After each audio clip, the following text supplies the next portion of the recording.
Score of 10-4. Landon Cheney gets the ball today for Tech in game two. It's Landon Cheney trying to pick up win number 4 on the season to tie Tim Williams for the staff lead. Cheney 3-1, 5.77 ERA, his ninth start in 39 innings, 25 earned runs, 45 hits, 16 walks. He has struck out 30. The lineup he'll face for Eastern Oregon in the nightcap as the Mounties changing up their lineup just a bit. It'll be McDaniel, Baker, Linderos, Cumberland, Van Ardstall, Girding, Burns, Frederick, and Carlson here in game two. Leading off game two,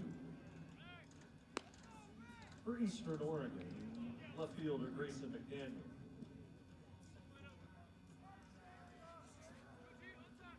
So Eastern Oregon made it interesting late in the contest.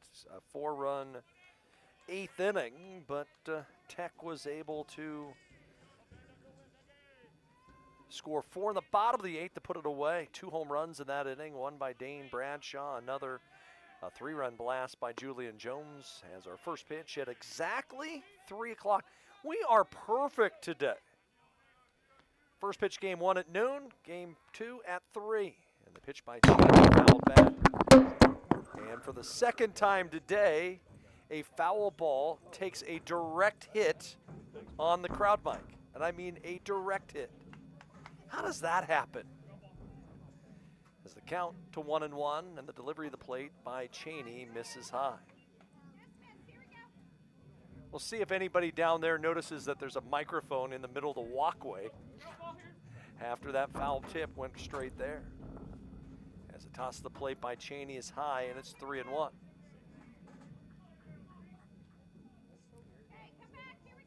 So you'll hear more of the fans for right now than you will the thing. Try to get that crowd mic back into position as Cheney's 3-1, nearly hit him in a 5-pitch walk to start the ball game. And trying to get that microphone wound back up and put in a spot where success can be had. So base runner for Eastern to start it. Batting second is the third baseman, Trevor Baker. So a tough start for Landon Cheney. It was walks that hurt Tech in the 8th inning of game 1, and Cheney's missed with 5 of his first 6. Crowd might back up and running. It's Cheney to home plate. 2-seam fastball inside, ball 2. His command not there to start. Eastern will start Will Sessler, a right-hander. Sessler will get the ball for EOU.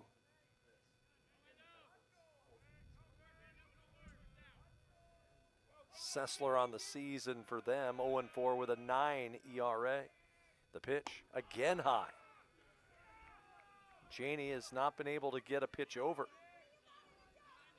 7 of his first 8 have missed up.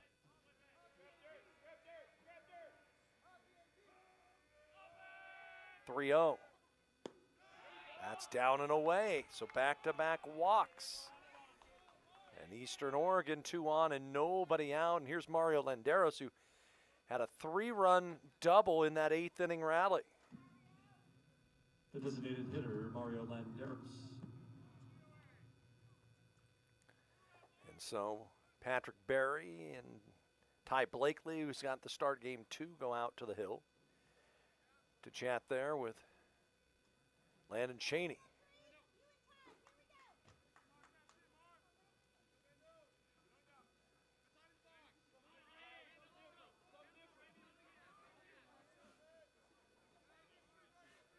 Landeros, team leader in RBI with 30. You wouldn't think he's squaring to bunt. He's probably taken all the way. And the pitch, an extended strike zone that time, and they give the benefit of the doubt to Landon Cheney. Guy who's been able to eat up innings in game 2s throughout this year. Look back towards second. The delivery to the plate is a high strike. Cheney working from the extreme right-hand side of the slab and working it back across the top part of the outside edge. He's got the count at 0-2 to Landeros. And his delivery, off speed, got him. Huge strikeout there to get the first out of the inning as he went to the slider. Batting fourth, the right fielder, Parker Cumberland. So one away, Parker Cumberland the batter, 1 for 4 in the opener today. Cumberland 302 on the season. As Cheney to the plate, a curveball skied into foul territory off the first base side. Tyler Horner getting the start over there. And he'll watch it get into the bullpen. The infield, Macy, Barry, Saracusa, and Horner at first, back to where he played back as a freshman time at first base. The pitch, line down the left field side, it will slice foul. And a count to 0-2.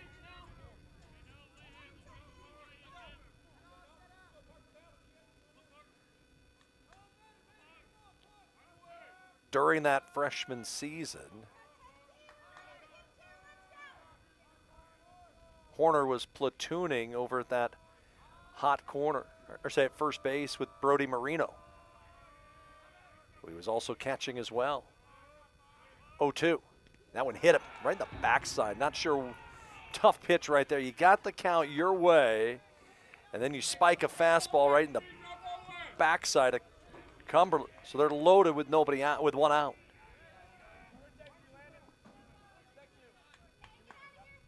First baseman, Mason Van Arsdale. So an opportunity for Mason Van Arsdale, who nearly hit a home run in game 1. It just barely went foul. And the pitch by Cheney, a curveball for a strike. I remember a game 2 earlier this season at Warner Pacific in which Tech gave up 6 in the first inning and were never able to get back and take a lead. Don't want to have that happen today as Van Arsdale takes a slider down and away, and it's 1-1. In that first game, Tim Williams went 7. He struck out 9. I was told he was a bit under the weather today, and that was why he came out after 7. 1-1. Swung on, high chopper hit towards short. Barry Saracusa on to first, got him out of the inning.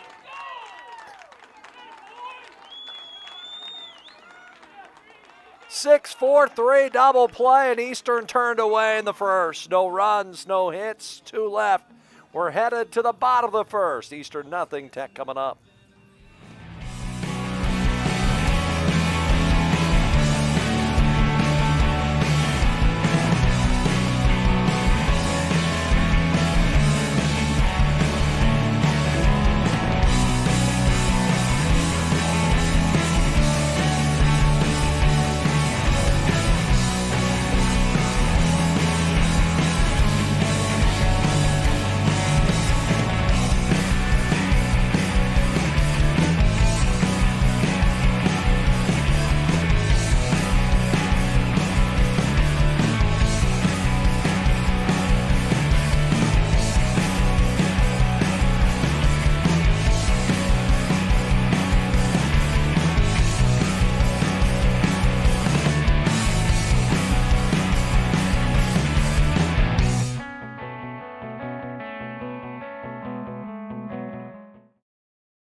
So that was the shortstop, Pat Berry.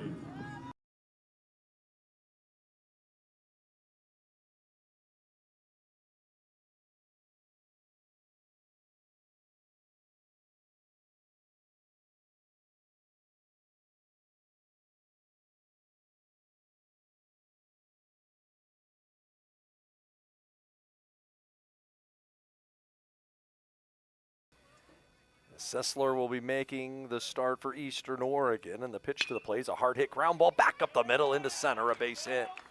So Berry with a leadoff single here for Tech in the opening inning.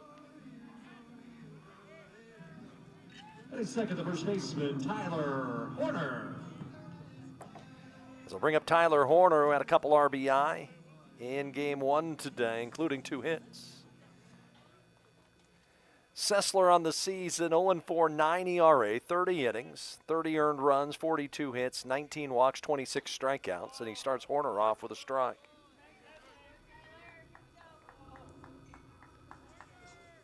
Tyler Horner, 2-hit game in the opener. Nearly hit a grand slam in the 4th inning. As a throw to first, and just back is Berry. Good move by Sessler. And the tag by Van Arsdal over there at first, and had Patrick Berry, who was stolen on the season, 14 bases, was leaning a bit. And the pitch by the righty. Horner takes up. 1-1. Berry, Horner, Jones, Ortiz, Macy, Tam, Bradshaw, Blakely, Siracusa. The lineup for Ricky Walker's bunch. The pitch to Horner. Inside corner, that's a strike. For Eastern defensively, it's McDaniel, Girding, and Cumberland the outfield. Throw to first, that one a little high. The infield, Baker at third, Burns at short. Frederick, he is over at second in game 2. Van Arsdal at first. Matt Carlson catching game 2 for Eastern. 1-2 to Horner. Swing and a miss on a pitch out of the zone. And just the 6th time this year that Tyler Horner's gone down on strikes. 1 out of the inning. And he threw the right fielder, Julian Jones. And up steps Julian Jones. Last time he was in the batter's box, he hit a tape measure home run out over the left center field wall. Easily well over 400 feet. Sessler works from the belt. The pitch is a curveball that misses upstairs for ball 1. Hope you enjoy our new look of our stream after we went as old school as possible just to get the game on for game 1 today. And they'll check Berry over there at first base. Some quick thinking on our part. About half hour before game time when our stream computer wasn't working the way we wanted it. The pitch to the plate. That one's behind Julian Jones, and down to second will go Pat Berry. Jones was probably going, why didn't that one hit me? I would have taken the lead from Corey Siracusa in the hit by pitch column. Both of them with 47 in their careers. But a man in scoring position, less than 2 outs for Tech. And the pitch to home plate, swung on, popped up, third base side foul, and it'll find its way out of play. Count 2-1. I see the parking lot has cleared out a bit. There was literally no parking when we got here today. 2-1. That one hit Jones, and now he holds the record for now. Corey Siracusa going, doggone it.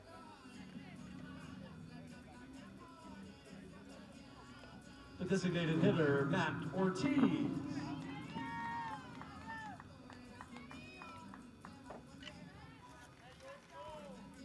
Tech softball, a sweep today. J.C. Sievert delivers the walk-off winner. OIT wins the nightcap against UBC 5-4. They take 3 of the 4 games in that series. And the pitch, Ortiz takes strike 1. Great speed on the base paths. Does Tech take a chance? With Barry getting a sizable secondary lead to try to move him up to second and third, we'll see. And the pitch, way outside and low. Eastern loaded the bases in the first with nobody out and did not score. A strikeout and a double play ball got Landon Cheney out of trouble.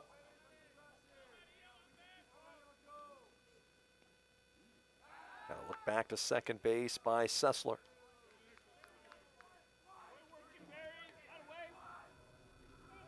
Will Sessler from San Francisco, transfer from UC Riverside.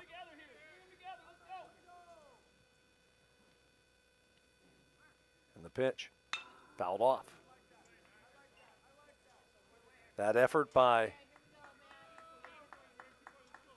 Tim Williams in the opener, battling the flu bug. 7 innings, 3 hits, no runs, no walks, 9 strikeouts. Improving his record to 4-0 on the year. And a nice job in relief by Caden Meltzer to get the final 5 outs. The pitch. Swung on, double play ball, hit slowly towards second. They'll flip to second, they get one there. The throw back to first is in time, and the inning is over. So just as Tech did in the top half, Eastern does it in the second, as it's a tailor-made double play to get out of the inning. No runs, a hit, and 1 man left. We're going to the second, scoreless here at Steen Sports Park. Papa Murphy's new cheesy stuffed crust pizza. Made fresh by us, baked fresh by you. Starting at $13.99, it's the hottest, meltiest stuffed crust pizza you'll ever have.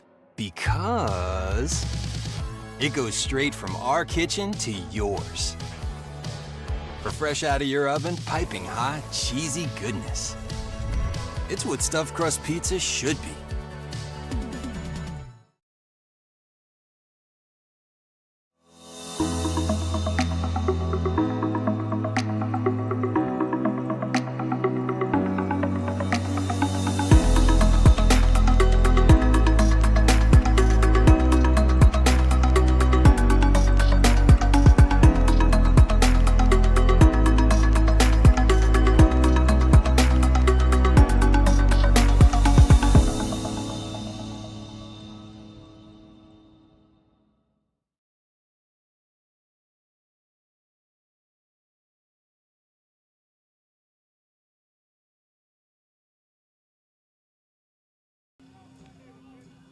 Leading off the Eastern Oregon second, center fielder Carson Girding.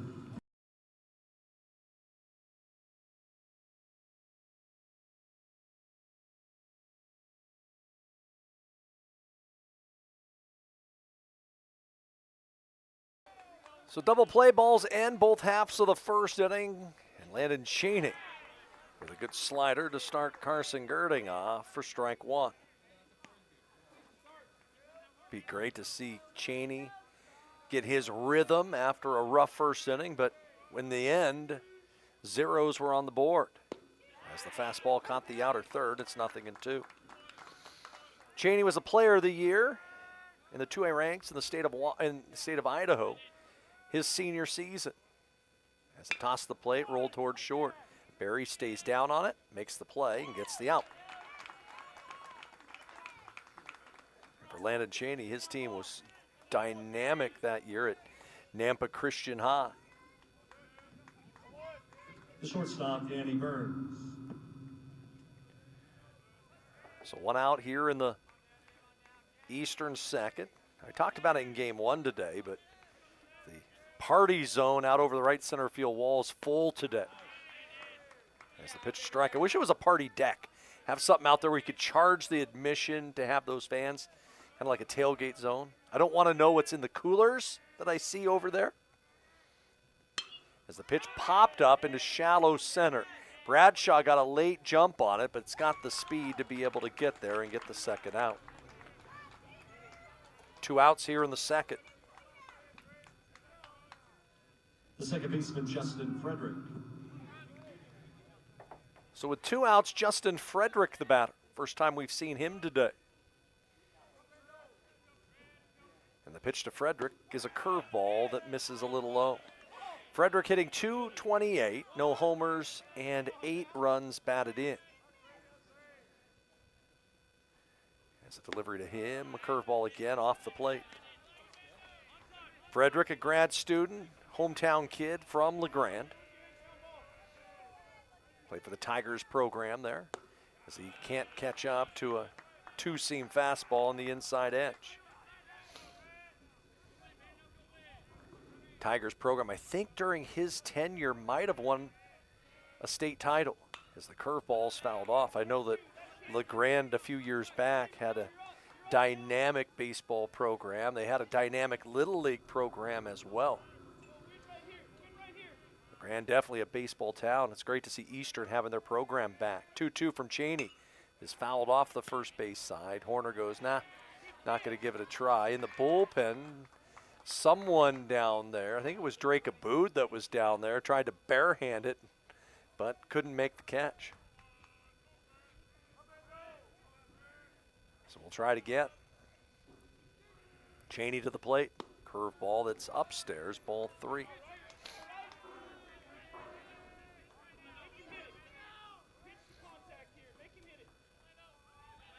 Right-hand hitter versus right-hand pitcher. Cheney's pitch is just off the outside corner.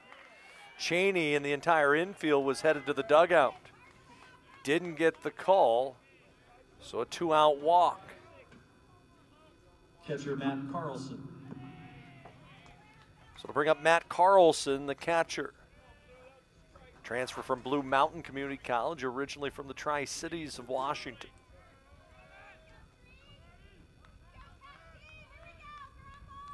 Cheney to home plate, and it's a curveball that nearly hit the front shoulder. Ball 1.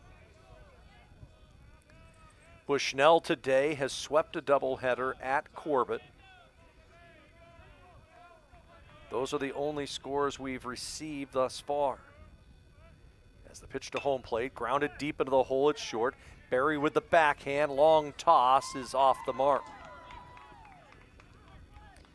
And around to third base on the throw will go Frederick. It'll be an infield single for Carlson. Frederick moves to second on the play and then moves to third on the throw. And to the top of the order, and Grayson McDaniel, who led off the game with a walk. Runner at first, number 4, Brandon Teddy. The batter's left fielder.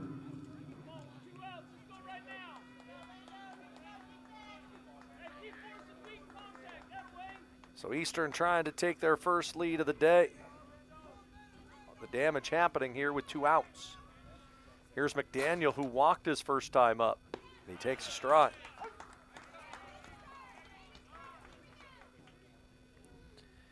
Brandon Taddy, the courtesy runner for the catcher over at first. And Cheney will check him there. As I mentioned, Ty Blakely getting the start behind the plate, game 2 today. Cheney comes set. And now to home plate, and that one high and tight.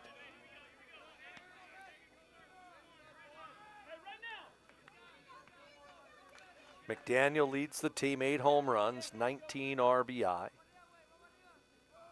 And Cheney's delivery missed. 2-1.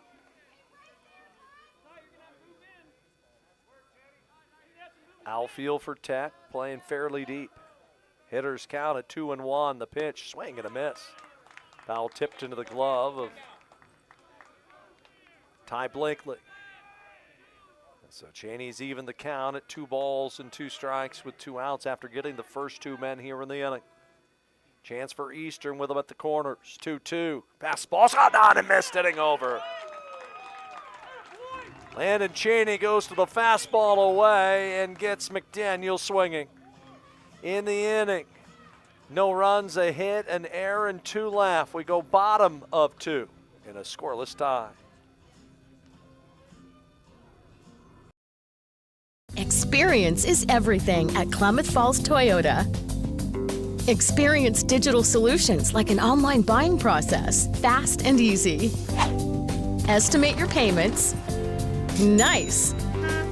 Value your trade-in and get pre-approved for financing. Do all the paperwork remotely. Choose in-person pickup or at-home delivery. We even offer airport pickup. Klamath Falls Toyota, where experience is everything.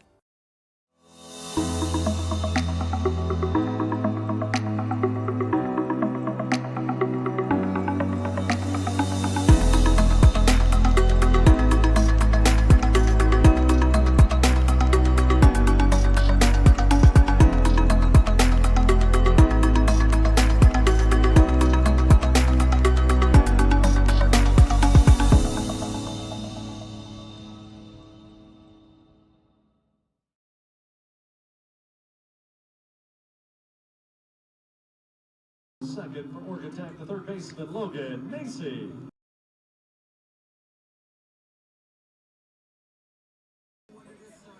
So after Tech wiggles themselves out of jams in the first and the second, see if the offense can come back here. Bottom half 2 is Logan Macy swinging at the first pitch and misses on a four-seam fastball for strike 1. Logan Macy had an RBI double in the opener today. He was 1 for 5. In the toss of the plate, a good breaking ball by Sessler for the second strike.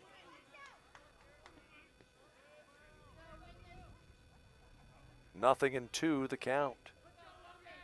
Macy, the redshirt freshman, wide open stance. And Sessler spikes that breaking ball, and it's 1-2.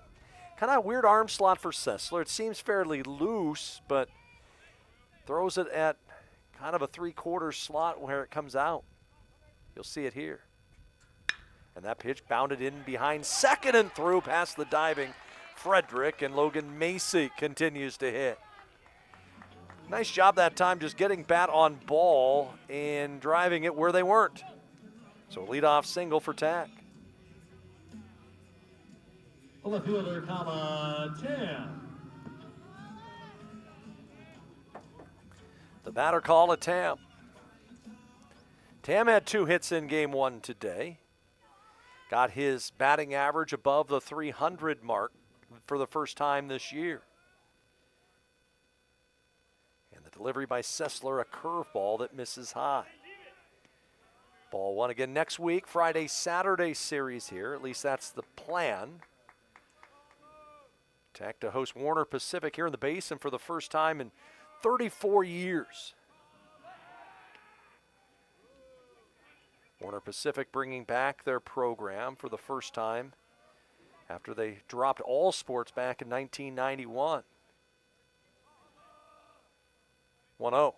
Tam hits a slow roller towards third. They only played a first, and a nice job staying down on it by Baker for the out. But Tech able to get the runner into scoring position with less than 2 outs.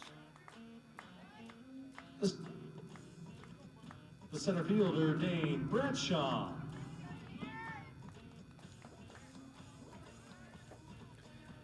Talked about when Julian Jones came to the plate that last time he swung a bat, it left the yard. Same thing for Dane Bradshaw. And the pitch by Sessler is fouled in the box, strike 1. Bradshaw took a first pitch breaking ball by Tucker Zander and golfed it over the fence down the left field line for his second home run of the year. At that point, it made it a 7-4 ball game, and then later in the inning, it was Jones that hit a mammoth 3-run blast. Macy at second with 1 out. And Sessler's pitch, a fastball down and away. It's 1-1. Our next broadcast, though, will come up after tomorrow. This doubleheader will be Tuesday. Softball against Simpson University. So we'll have a lot of broadcasts this week and next. The pitch. That one hits Dane Bradshaw, so he's aboard. And runners at first and second for Ty Blakely. The catcher, Ty Blakely. Good spot here for Ty Blakely.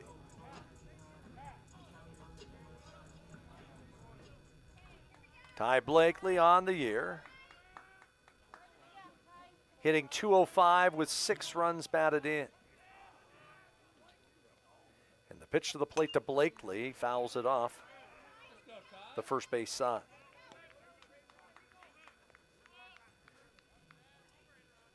Ty Blakely from Santa Rosa, California.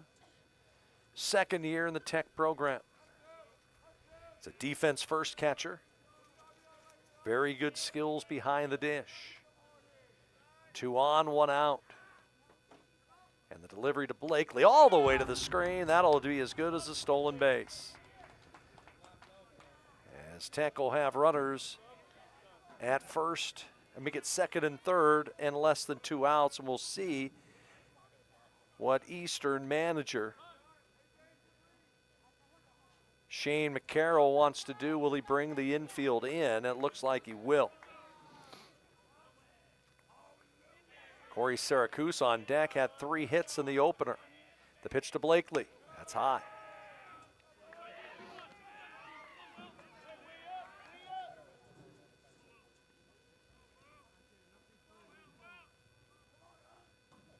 Sessler works from his stretch. 2-1. Swung on, fouled off the knob of the bat. And a count to 2-2.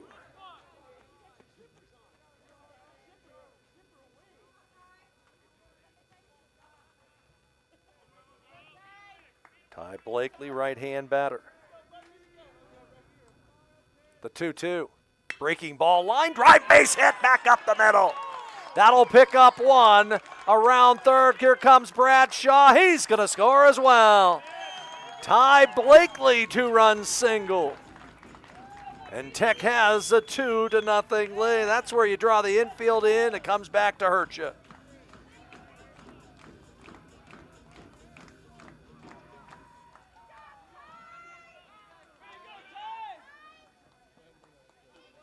Your attention, please. Running at first, 33, Michael O'Daniel.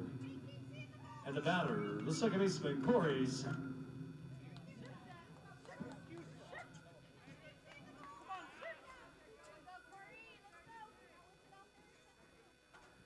Corey Syracuse, the batter. Big knock that time from Ty Blakely to get Tech on the board. Sessler's pitch is swung on and driven into the gap in the left center field. No one's getting that one. O'Daniel around third. He's going to score. Syracuse is going to coast in at second with an RBI double and make it 3-0 hustling out. Jumping on a first pitch fastball that time was Corey Syracuse, who is having himself a day. The shortstop, Patrick Berry. 4-hit day for Corey Syracuse, and that ball was peppered into the left center field power alley. And it looks like they're going to have a little conversation out there on the hill. And while they're doing so, we're going to try to see if we can find scores of games around the league. Lewis Clark State taking on Warner Pacific, game 2 of their doubleheader. LC leading Warner 5-2 in that one. Looking to see if we have a final in game 1 of their doubleheader. Have not seen that yet.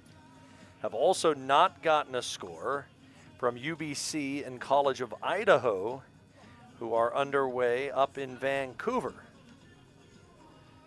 Try to see if we can find that score as well at some point. So Patrick Berry, who led off the game with a base hit. set to come up here with Syracuse at second and only one out.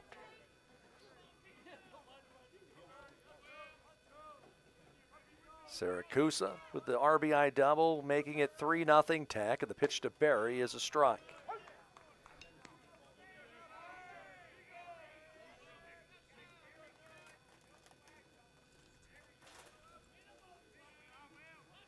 Patrick Berry, left-hand hitter for Marino. Sessler delivers. That's a changeup away, and it's downstairs. Seeing if we can find a score. Game 1 up at UBC. College of Idaho 8, UBC 8. That's in the 9th. Tech would love the Yotes to win that one as Berry rolls on a ball to the right side. Bobbled there by Landeros, who will win the race to the bag. It will be Landeros for the out. Over to third will go Syracuse. The first baseman, Tyler Horner. Tyler Horner, a rare strikeout his last time up. That doesn't happen often. It was a breaking ball down in the dirt. Is the pitch to Horner this time, and he fouls it off the first base side.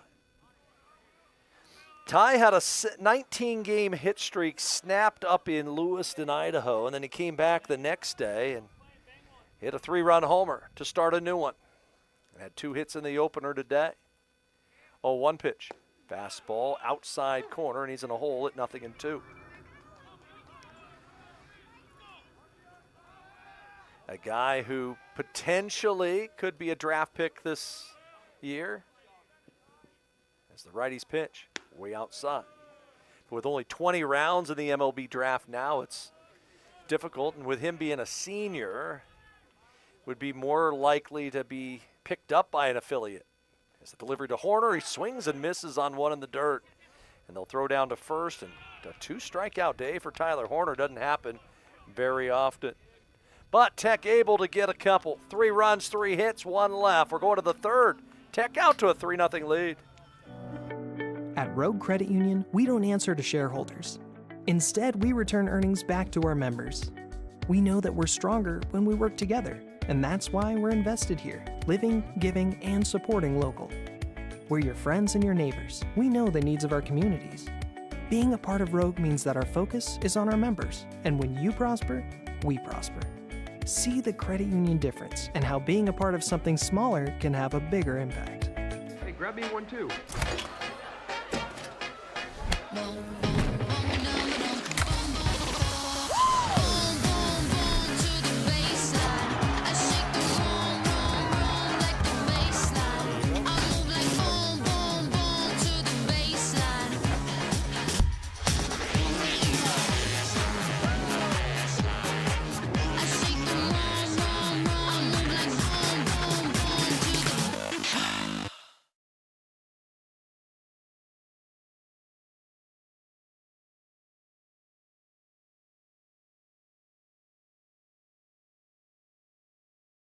Of the Eastern third. Third baseman, Trevor Baker.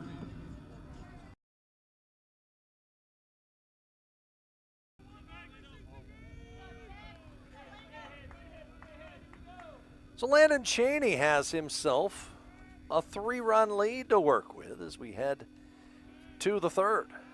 Cheney's pitch, a strike to Trevor Baker, who walked his first time up. It was a rough first inning for Cheney. Walked 2 and hit a man. But came back, struck out Landeros, and got Van Arsdale to ground into a double play, and there was no damage. 0-2. Foul tip. Did Blakely hang on? They said yes. Strike 3.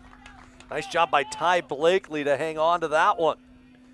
Third strikeout for Landon Cheney this afternoon. Designated hitter Mario Landeros. So 1 out here in the inning. The pitch to Landeros, just off the outside corner. Landeros had the big hit in game 1 today. bases clearing double in the 8th inning. And it cut what at one point was a 6-0 Tech lead to 6-4.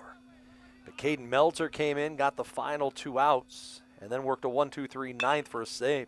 As that pitch bounded in behind the bag at second, Saracusa was shaded that way. And almost right behind the second base bag, went to the backhand side and got the out. 2 away. Right fielder Parker Cumberland. So Landon Cheney for the 2nd straight inning. Gets the first 2 men with ease. Here's Chamberlain. And he bunts. 3rd base side. Logan Macy has it, but can't come up with it. It'll be an infield single.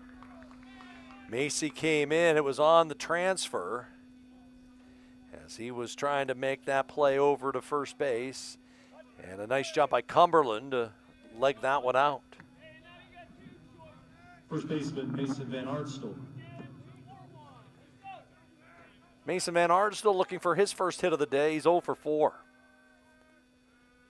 And Cheney's pitch to him just low. Van Arsdale, a senior from Baker City.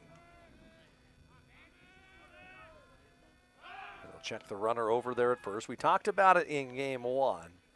Eastern, a team that doesn't steal many bases. And like the Bushnell softball team when they came to town, they don't steal bags as the pitch fouled off the instep.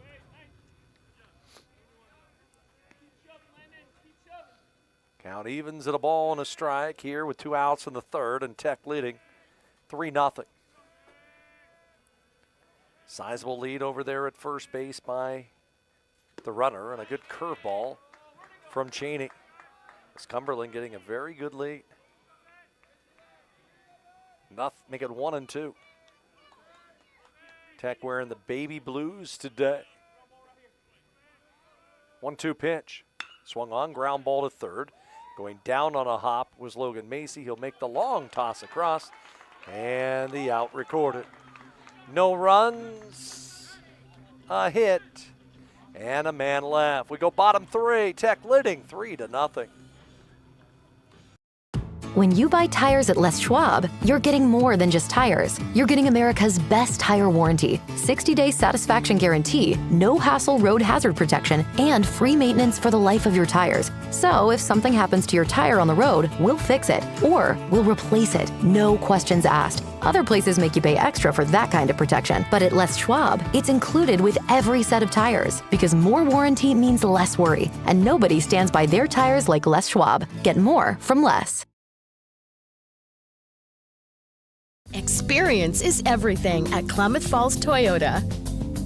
Experience digital solutions like an online buying process, fast and easy. Estimate your payments. Nice. Value your trade-in and get pre-approved for financing. Do all the paperwork remotely. Choose in-person pickup or at-home delivery. We even offer airport pickup. Klamath Falls Toyota, where experience is everything.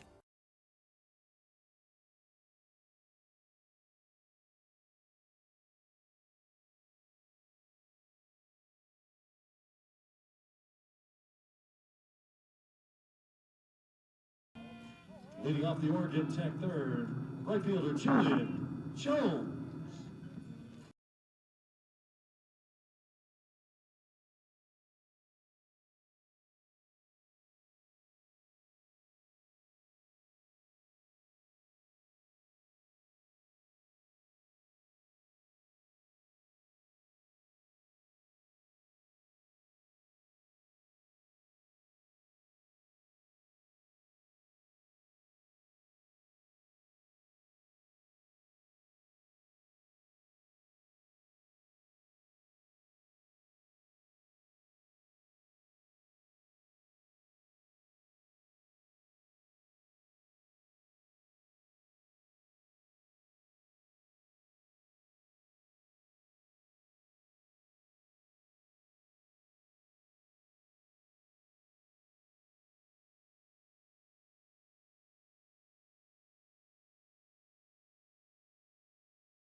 ago. And Kala Tam's been there with me the whole time. And when they're done after this year, when you look at a record book that dates all the way back into the 70s, where we have records up until then, it's going to be these names that are dotting the top 10. If not, the number one spot in some situations. Matt Ortiz, most runs scored in Tech history. Most sacrifice flies as well. As they'll check over to first base, and Jones dives back ahead of the throw. Tyler Horner already 5 school records, and there's still at least 17 games left. The pitch to Ortiz, a curveball for a strike.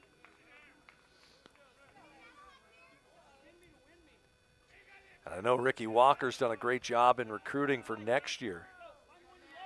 He's got a great freshman class already signed, and he's looking at some more junior transfers. 0-2. Fastball, and it's fouled off the first base side, out of play.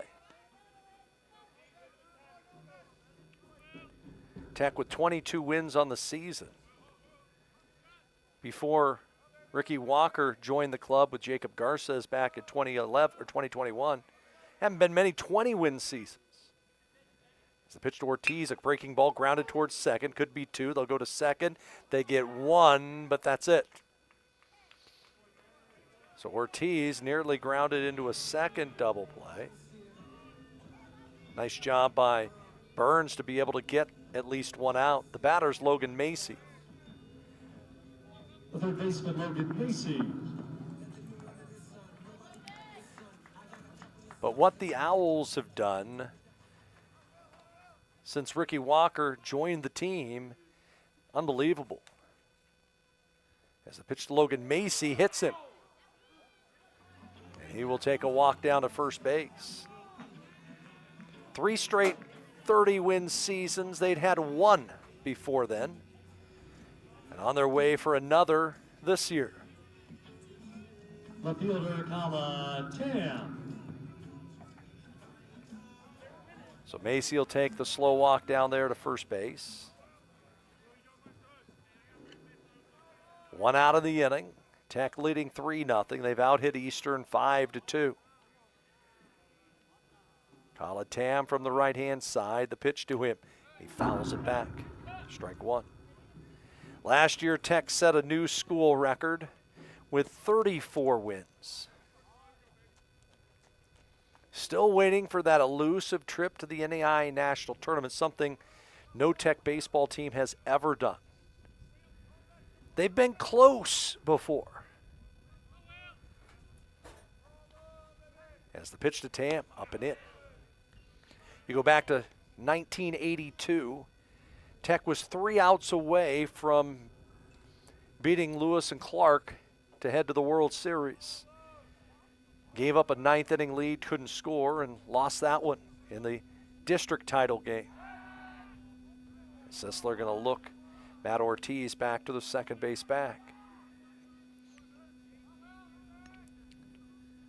In 2009, Tech won the first 2 games at the NAIA West tournament, but then couldn't go any further as that pitch fouled off the third base side.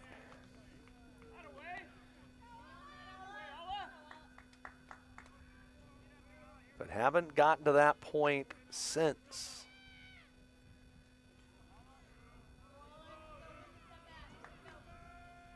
Got to the title game, but it was an had to force an if necessary title game against UBC 2 years ago. Sessler from the belt.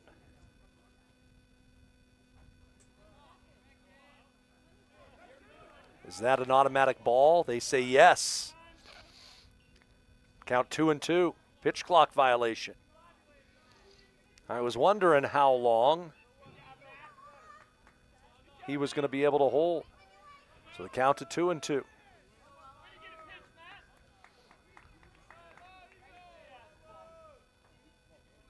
Tam looking for something to drive. 2-2 to the plate. Breaking ball swung on, popped up into shallow right field. In comes Cumberland battling the sun, and he gets there to make the catch. for the second out. That sun starting to dip down in the sky off the third base side. Center fielder Dane Bradshaw. Bottom of the order is what delivered Tech the runs last inning. See if Dane Bradshaw can deliver. And the pitch to him. Swung on and a fly ball hit into the gap. Into right center field. No one's getting to that one. It's going to two-hop the wall. Here comes Ortiz. Right behind him comes Logan Macy. Dane Bradshaw with a two-run double. It's 5-0 Oregon Tech. He hit it where there ain't. Catcher Ty Blakely. Second RBI knock of the day for Dane Bradshaw. After hitting a home run in the opener. And here's Ty Blakely, who had a two-run single his first time up.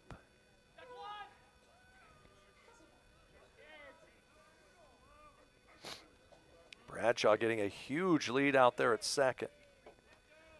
And the pitch to Blakely, a two-seam fastball inside ball one.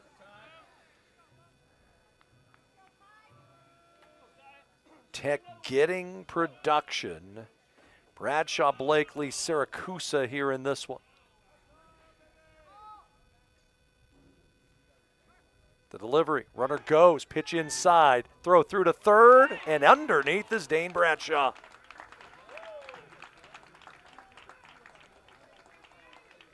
The throw by Carlson nowhere near the mark. And it looks like they're going to have a conversation out there.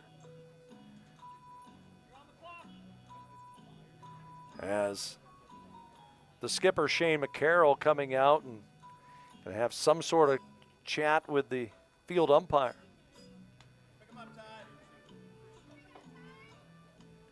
Ty Blakely, the count his way, 2-0. Tech leading 5-0 here in the third. Sessler from the stretch. And the pitch to Blakely is a strike. On the outside corner, it's 2-1. Tech did a lot of their damage in game one in the middle innings. Scored 6 runs between the third and the fifth. As the pitch to the plate, Blakely rolls one foul, third base side. Again, perfect day to come out to the yard. Had a great crowd here today. Wonder how many more people might have come to the game if there had been parking this morning.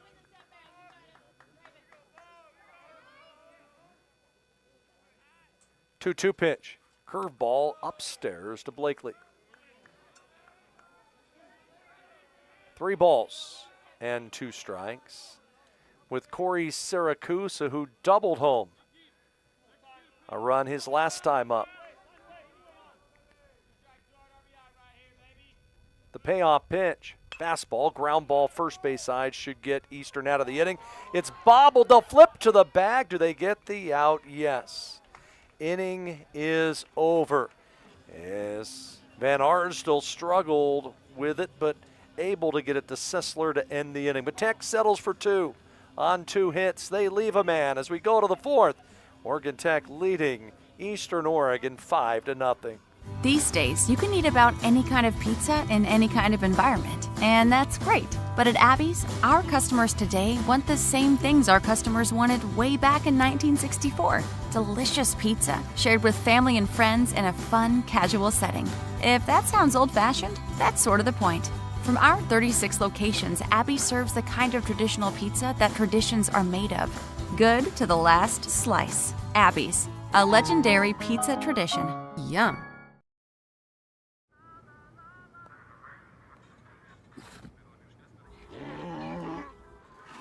Hey, on the mountain we've got a saying. Get off your...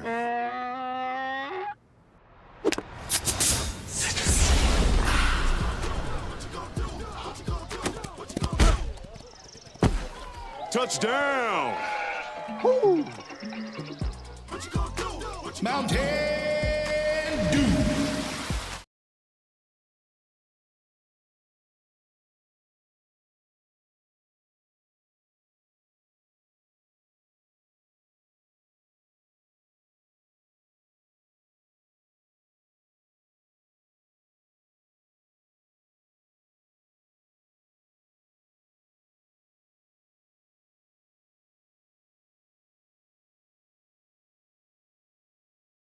Vancouver, and UBC's long win streak snapped by College of Idaho. A big ninth inning rally as the Yotes beat the Thunderbirds 9-8. So a couple of teams starting to inch their way back into the pack in the conference standings. 0-1 to Girding from Landon Cheney, misses high. Tech has already played 2 of the 3 teams that are in the mix to win the league crown. And they won't play another until a bit later. And that's Bushnell, who'll come in here for senior weekend at the end of the month. 2-1. And Cheney misses upstairs. It's 3 balls and a strike.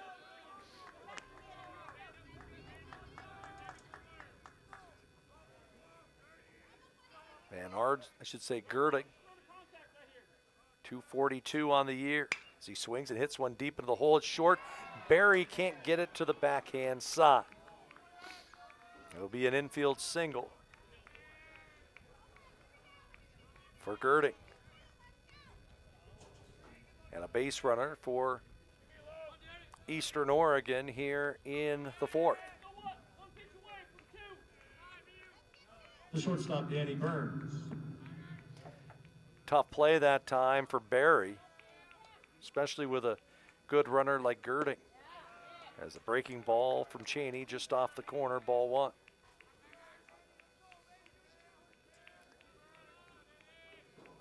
Outfield's come in a couple steps as the pitch by Cheney, a swing and a miss.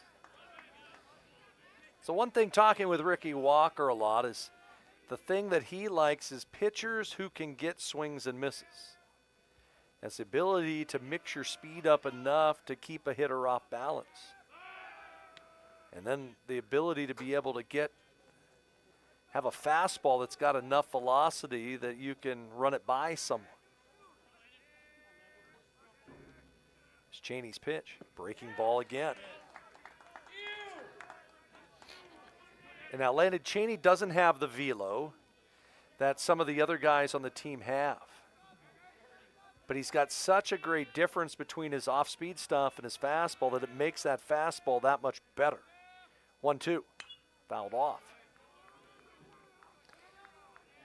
And you think of some of the good precision pitchers in big league history. Some of those guys didn't have the velo, but they were able to locate and use their spin to their advantage.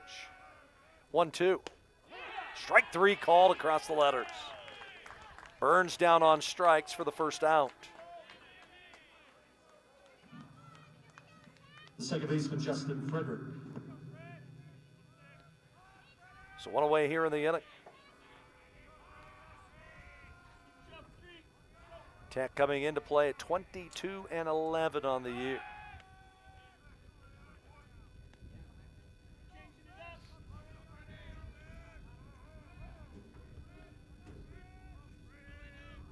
Right-hand batter, Blakely with the sign runner, going to go, and the run and hit was on, and it's fouled off. First time we've seen Eastern put a man in motion today.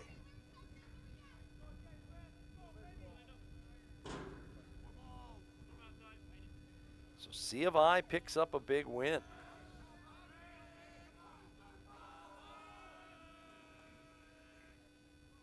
Ends the long win streak for UBC as they'd just been running through the league. Swing and a miss. Last loss that UBC had was to Tech. In that game that the Hustlin' Owls scored 6 in the 9th inning to rally for a W. The pitch, line foul off the left field side.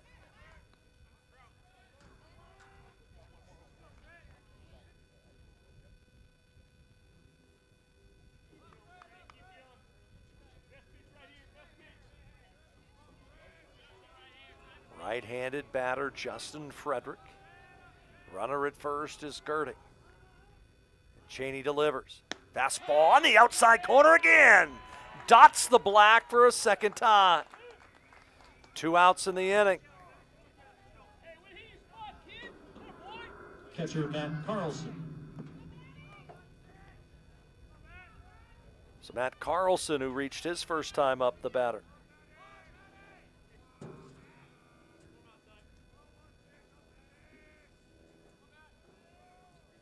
I mentioned Bushnell swept a doubleheader from Corbin earlier today, as that fastball misses off the plate to the catcher, ball 1. 7-4 was the final in the opener, and it was 8-6 in the nightcap. 1 ball, no strike pitch from Landon Cheney.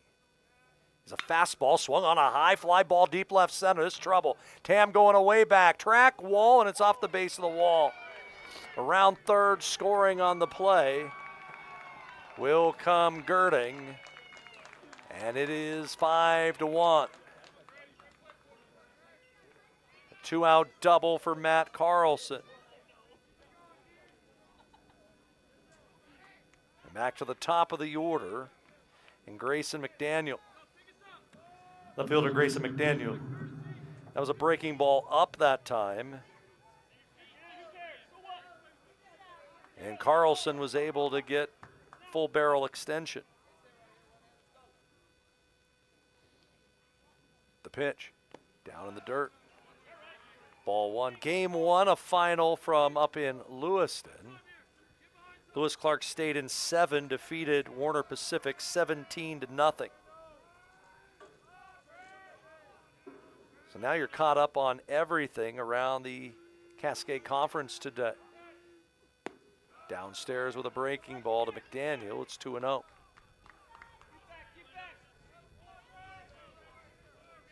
I would think the goal is to see if Landon Cheney can get through 5 or 6 and then turn it over to the bullpen. 2-0. Swung on, hit foul deep down the left field side.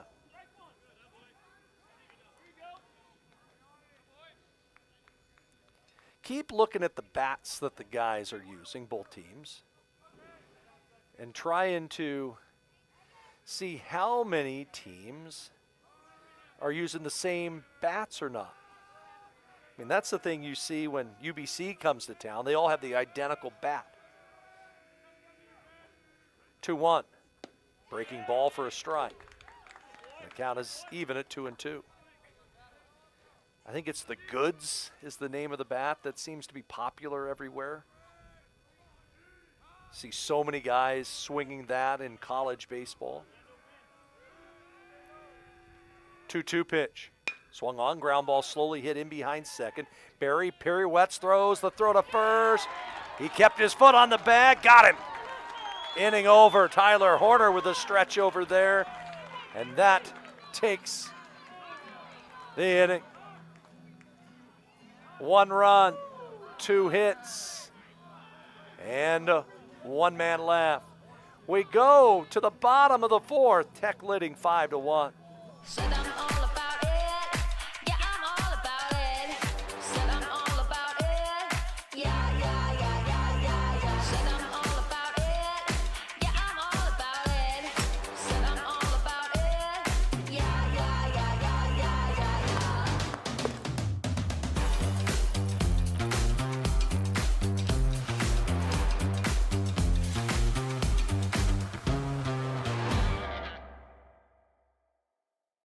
Experience is everything at Klamath Falls Toyota.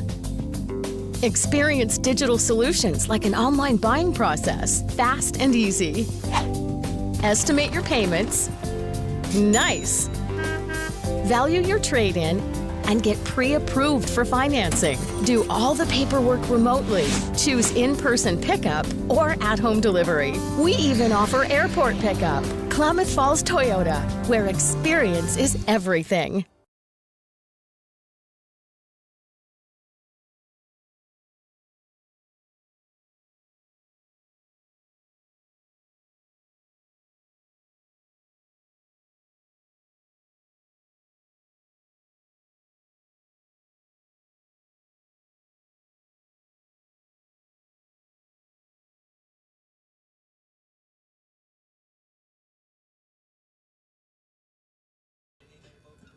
Leading off the Oregon Tech fourth, the second baseman, Corey Siracusa.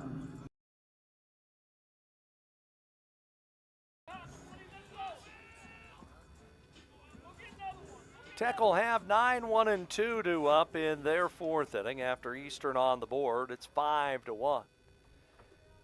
This will be Siracusa, then back to the top of the order in Barry and Horner. Tech getting 3 in the second, getting a 2-spot last inning. Still out there is Will Sessler, and the pitch to Siracusa, who doubled in a run back in the second inning. Fouls one off.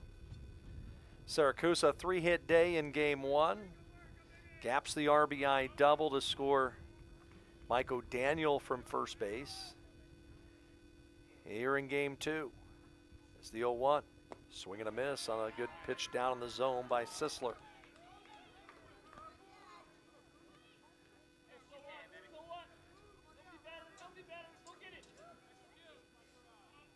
Sessler, right-hand pitcher, delivers. That one bounces in. Sissler, 5 runs, 6 hits, no walks, 2 strikeouts, both of them to Tyler Horner. Siracusa stays alive. As I mentioned, we'll join you 11 o'clock tomorrow. Games 3 and 4 of this series. And at least for me, an off day Monday. And then Tuesday, softball at Stillwell Stadium against Simpson as the pitch fouled in the box. Sessler's thrown 61 pitches through 3.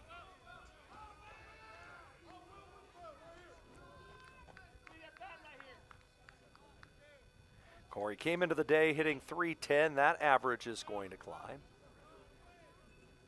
Closed stance from the right-hand side. Pinwheels the bat back and forth as the righty's pitch is fouled off one more time.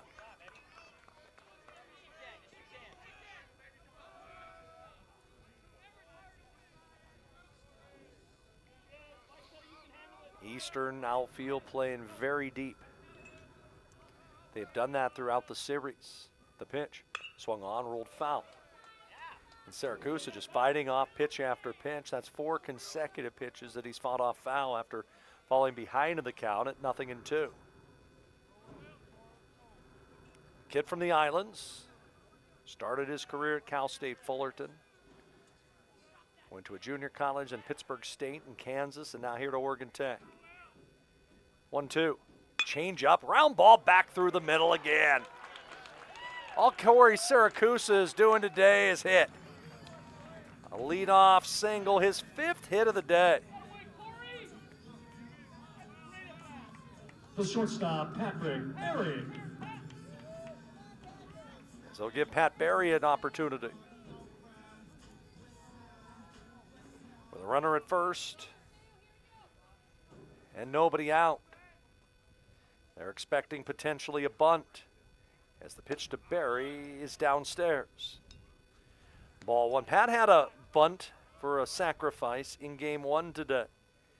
Berry 1 for 2 here in the nightcap. 6 different players for Tech have gotten hits. Siracusa the first with 2.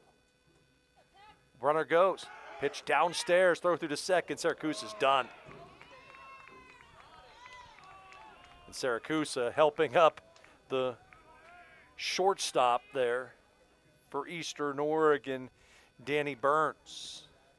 I believe it was a run and hit, and there was no chance that Patrick Berry could reach that pitch, and Siracusa trying to get an extra 90 thrown out for just the 2nd time this year. Nice throw by Carlson to erase the leadoff hitter. The 2-0 pitch to Berry, and he pops it up off the third base side near the dugout where there'd be room. No, the wind took that one, and the third baseman, Baker, just could not get to it. He was all the way in front of the dugout, and whatever wind is out there pushed that one back towards the fair foul line, and he never even came close to it. That sun's got to be difficult for him. So Berry gets a reprieve. 2-1. Swung on a line drive into left center field. Coming in for a diving try. Can't get there as the center fielder Girding. Barry will coast into second. He'll have himself a stand-up double. Good effort out there by the center fielder, Girding, but he couldn't make the play. And so Pat Barry into second base, a man in scoring position for Tech with one out. The first baseman, Tyler Horner. See what adjustment Tyler Horner can make after striking out twice. And Tyler Horner hasn't had many 2 strikeout games in his entire career at Oregon Tech. And the pitch to the plate, way outside. He got a base open with one out. The hard part is that you got Jones and Ortiz right behind him. 2 guys that can swing the bat. The pitch. Inside again to Horner, 2-0. Tyler hit one to the wall in dead center field for a sacrifice fly in game 1 today. Hit one off the left field wall for an RBI double. Hitters count at 2-0, and the pitch to Horner, ground ball rolled to the right side. Charging in, bobbling it, and everybody is safe. Frederick can't make the play. And there are runners at the corners with one out for Julian Jones. Right fielder Julian Jones. Now they can't lift Horner for a runner as he is playing first base, not catcher. But Julian Jones has had himself a day as well. Jones 1 for 1 with a hit by pitch here in the nightcap. And the pitch by Sisler is a slider off the outside corner, ball 1.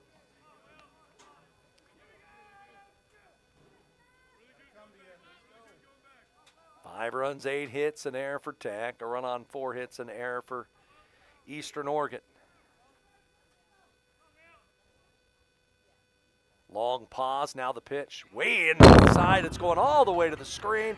Here comes Barry, he'll score.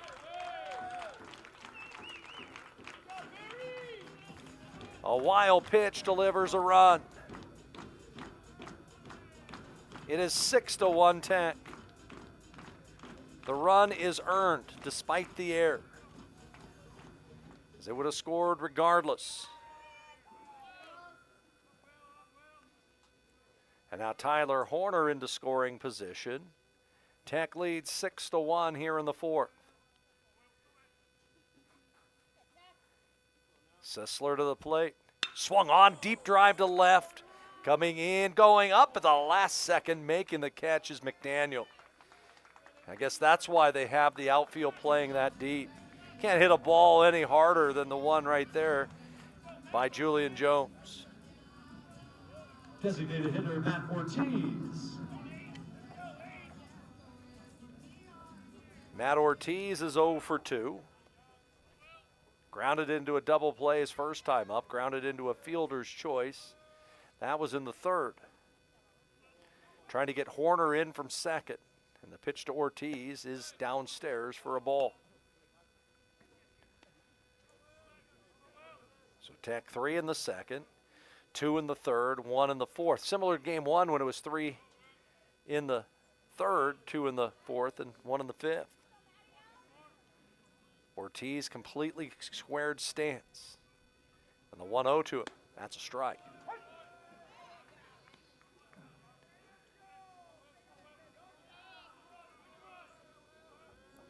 Matt Ortiz, 367 hitter coming into the day with 29 runs batted in.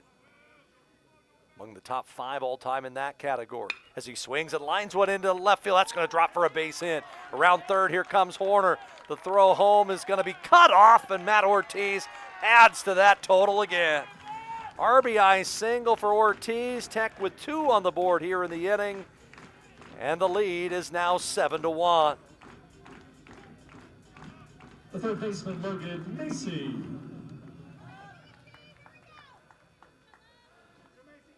You can hear that dugout wanting to party down there. It's Logan Macy, the batter. He had a base hit his last time up. Sessler from the belt, and he'll check to first. Looking into the Eastern bullpen, do not see anybody throwing down there, despite Sessler giving up 7 runs on 9 hits and 3+. The pitch to the plate nearly hit Macy. He was also hit by a pitch, was Logan, earlier in the game, so he's 1 for 1. Sessler has now thrown 80 pitches into the 4th. That's the pitch. That's a strike. Sounds like my son's effort yesterday. He was 78 pitches through 4. He was hoping to get 6 innings in 78 pitches, but didn't happen. But they got a win. The delivery to Macy, swung on a roller, hit to second. They'll go the short way to get the out there, and the side is retired. But Tech able to add on here in the inning. For Oregon Tech, 2 runs, 3 hits, an error, and a man left. New score as we go to the 5th. It's now Tech 7, Eastern 1. Win your share of over $50,000 in cash and prizes at Clamoya Casino. Play Pot of Gold Friday drawings, and you may win up to $1,000 cash. Win up to $500 cash during the Shamrock Showdown Saturday slot tournaments. Have fun at our Lucky Rainbow Thursday hot seats and win up to $500 in free play. Win up to $250 cash at our 4-Leaf Fortune Sunday kiosk. Enjoy great food, relax at our hotel. Only at Clamoya Casino in Chiloquin. The cars we drive play an important part of our everyday.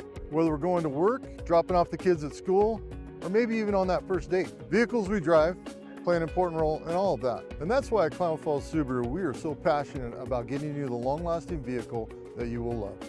When you come to our store, you'll find that every department is dedicated to caring for our customers, which is why I can proudly send anyone here knowing that they will be treated like family.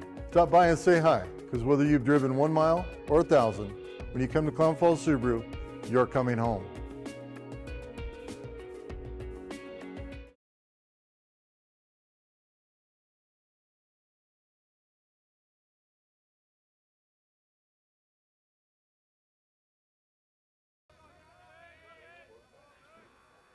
Baker, Landeros, and Cumberland here in the inning in the first pitch swing. Deep drive down the right field line. That's over the head of Julian Jones. And that's into the corner, and first pitch swinging. Trevor Baker with his first hit of the day, a leadoff double here in the 5th for Eastern as they look to come back and try to get themselves back in this game after Tech has opened up a 7-1 lead. Designated hitter, Mario Landeros. But the beauty about it, the fact that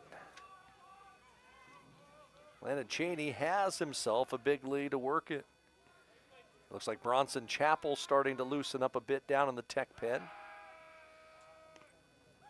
Doing some stretching.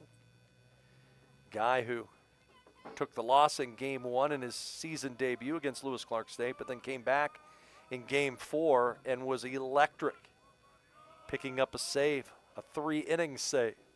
As the pitch to Landeros misses down and in from Landon Cheney, who has thrown 72 pitches here in the 5th inning.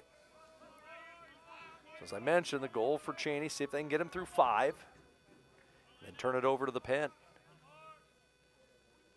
1-0. Curveball, Landeros way out in front of it. It's been feast or famine for Landeros today.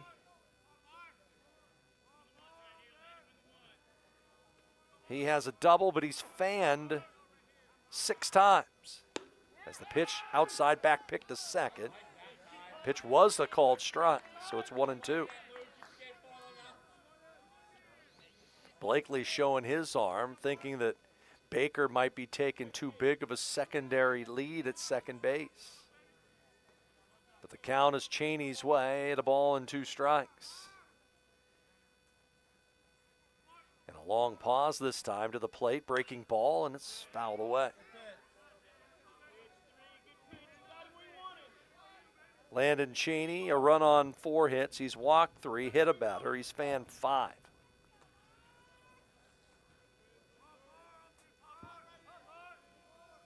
Tech is out hit Eastern 9-5. 1-2. Fastball, ground ball, slowly hit third base way. Be a tough play for Macy. Fires to first and got it. Nice play. No, they said it pulled Horner off the base. And that's going to get Ricky Walker out.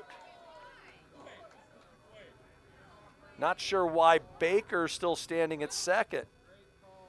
And Walk going to come out and talk with the field umpire. Now they'll come down and ask the home plate umpire. He probably didn't have a good look at it. It'll be a quick discussion, I would think. And they'll say safe and keep it there, and that's what I expected. It'll be an infield single for Landeros. 2 on, nobody out for Cumberland. Right fielder Parker Cumberland.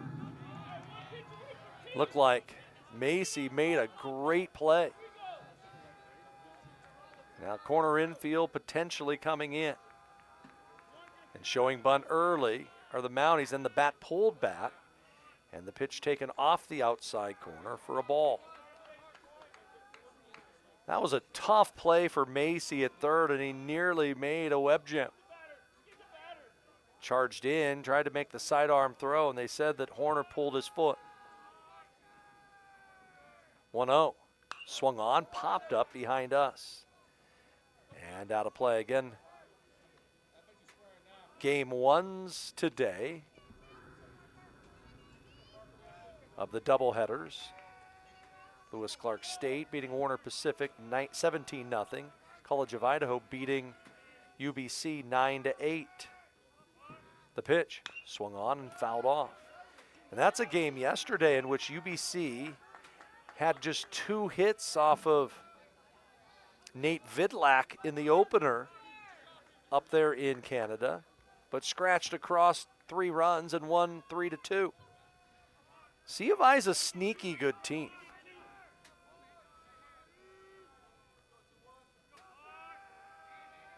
Two on, nobody out, 1-2 pitch. Fastball swung on and hit foul again.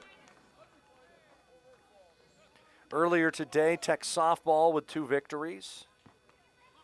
A run rule win over UBC in the opener 9-1. They get a walk-off win from J.C. Sievert in the nightcap, and they win by a score of 5-4. Another 1-2 from Landon Cheney. Breaking ball just low. I think Landon Cheney does quickly is he gets up on the hill and gets set. And so with that pitch clock, he can use a lot of time, because it doesn't take him long to get ready. The pitch, breaking ball, strike 3 call. Cumberland knew it. 6th strikeout for Landon Cheney on the day, and a big first out here in the inning. The first baseman, Mason Van Arsdal. The batter is Mason Van Arsdal. 0 for 2 in this one. 0 for 5 on the day. And the pitch to him. Breaking ball, a high drive deep left. This trouble. Tam to the track near the wall. It's got room. He'll make the catch. Runner will tag. Head to third. Macy's tag is just late. Both runners able to advance. That ball I thought might have had a chance to get out, but the park held it. But a nice job by both runners to advance 90 feet and give Girding a chance. Center fielder Carson Kirby. So 2 down, and it will not be Girding to hit. They'll go to a pinch batter. And as they go, Ricky Walker going to go out and chat. Attention please, pitch hitting for Easter, number 43, Alex Oligue. So it'll be Alex Oligue who will bat for Girding. We saw him pinch bat in game number 1, and he struck out against Caden Melzer. A lot of people ask me, Saf, why do you say pinch bat? Why do you say run and hit and not hit and run. And it's just from me listening to Cubs games for so many years. Pat Hughes, the Hall of Fame broadcaster for the Cubs. Got to know him a little bit working in the organization. Scary to think a decade ago. But just a great guy. As the pitch to Olague downstairs for ball one.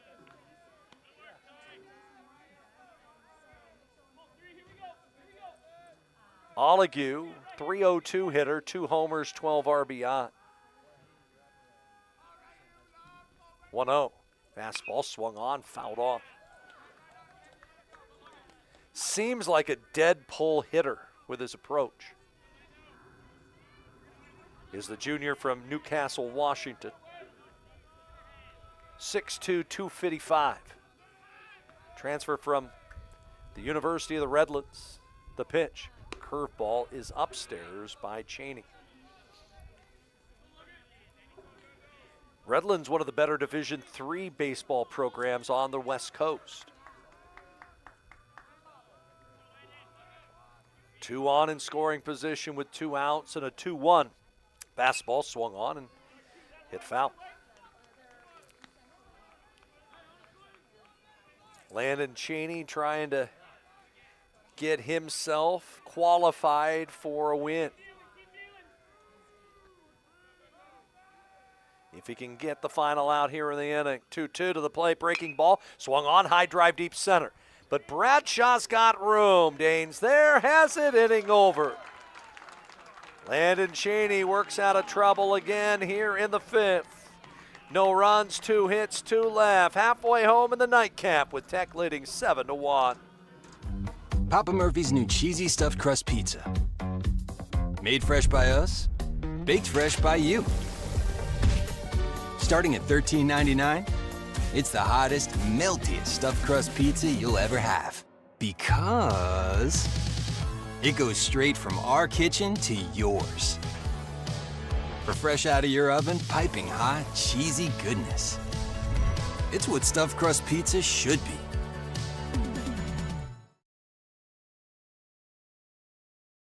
Experience is everything at Klamath Falls Toyota.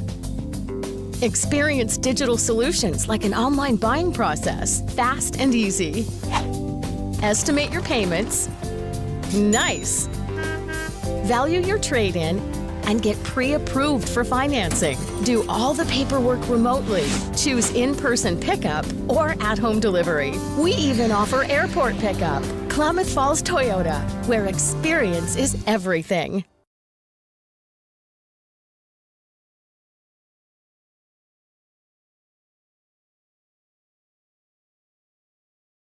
Leading off the Oregon Tech 5th inning. Left fielder, Tam.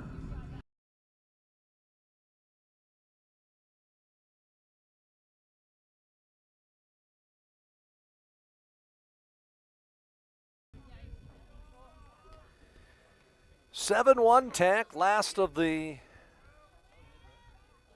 5th inning. It'll be Kala Tam to start things off, and the pitch to him, a fastball for a strike. Will Sessler still trying to grind through innings to try to keep his bullpen from being taxed. 0-1. Change up on the corner, and it's 0-2. Kalatam 0 for 2 in the ball game. He is flown out. He is grounded out. And the righty's pitch is fouled off in the box.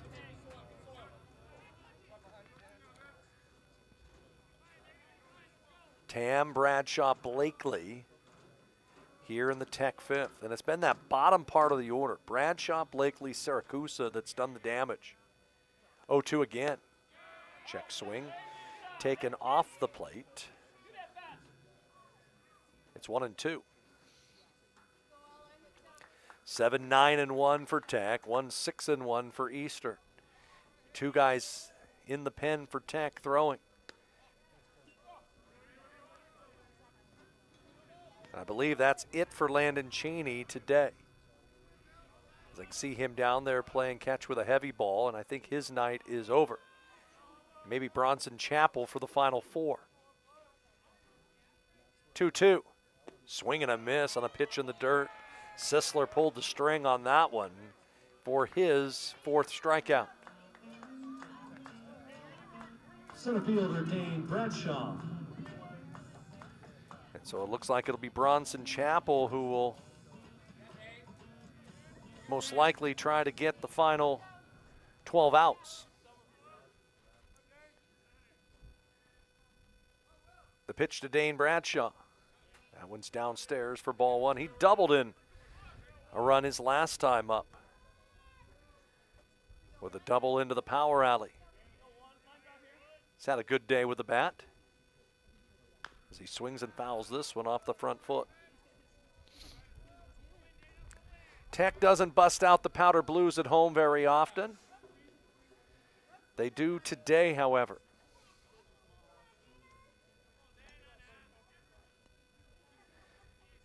We don't have a photographer here today, so potentially maybe Alex Rodriguez is taking pictures down there and he can fire me over a good one. Maybe a celebration of Tim Williams from game 1 today. 1-1 pitch. Bradshaw late on a fastball.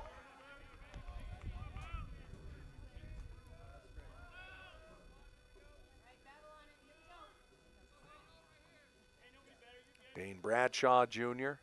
Scary to think he's a junior already. 1-2. Still remember him playing high school ball over in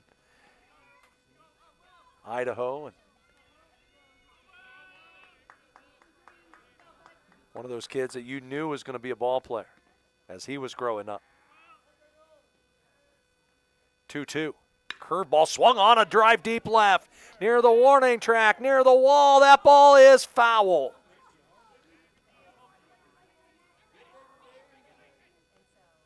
Not sure if it got out. It's out of my range. I cannot see from my vantage point. The poles of the backstop block the fair foul line and the fair foul pole, so I cannot see it from there. But Bradshaw out in front of a breaking ball that time by Sessler. And he just missed it foul. Trying to get his 2nd home run of the day. Sessler with his 92nd pitch of the outing. And the 2-2. Swing and a miss. He went with fastball away and got Bradshaw. 2 outs in the inning.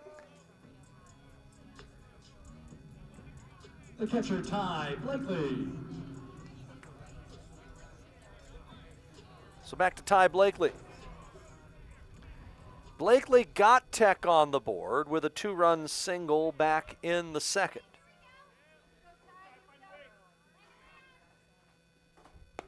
One for 2 on the day, and Blakely takes a pitch off the plate. Corey Saracusa, the guy on deck, hoping to get a chance to hit, as he's been a guy in which Eastern Oregon hasn't been able to get him out today. 5 hits on the afternoon. 1-1 to Blakely. Bounces into the plate. It's 2-1.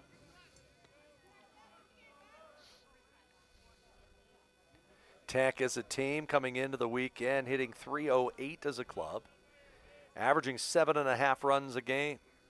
As Blakely takes a breaking ball off the corner, it's 3-1. But it's been the pitching staff that has been much improved over the last month or so. Team ERA is right around 5, which in college baseball is great. As Blakely fouls it off and the count is full. And you think you got a 5 ERA, but a lot of that is most of the runs they give up are earned because Tech has the best defense in NAIA baseball.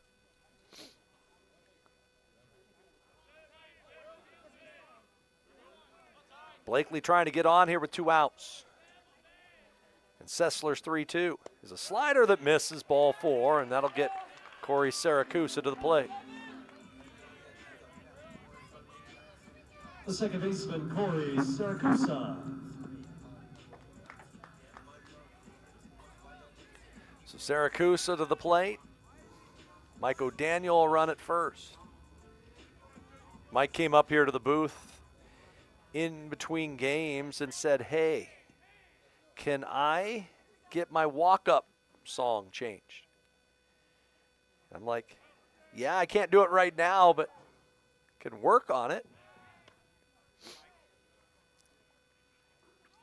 Not the easiest thing to do, to find a song, edit it down to a 20-second clip, and get it loaded in the span of like a 10-minute window. We'll get it figured out, though. As O'Daniel goes, the pitch is low, throw through to second on a couple hops and in at second base is O'Daniel. Not a good pitch to throw on for the catcher in Carlson. And O'Daniel with the stolen base. He's the double figures in that category this year.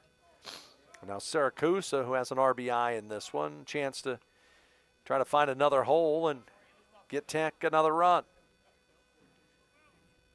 O'Daniel, a huge lead at second. And the pitch to Siracusa, he fouls it right back into the screen.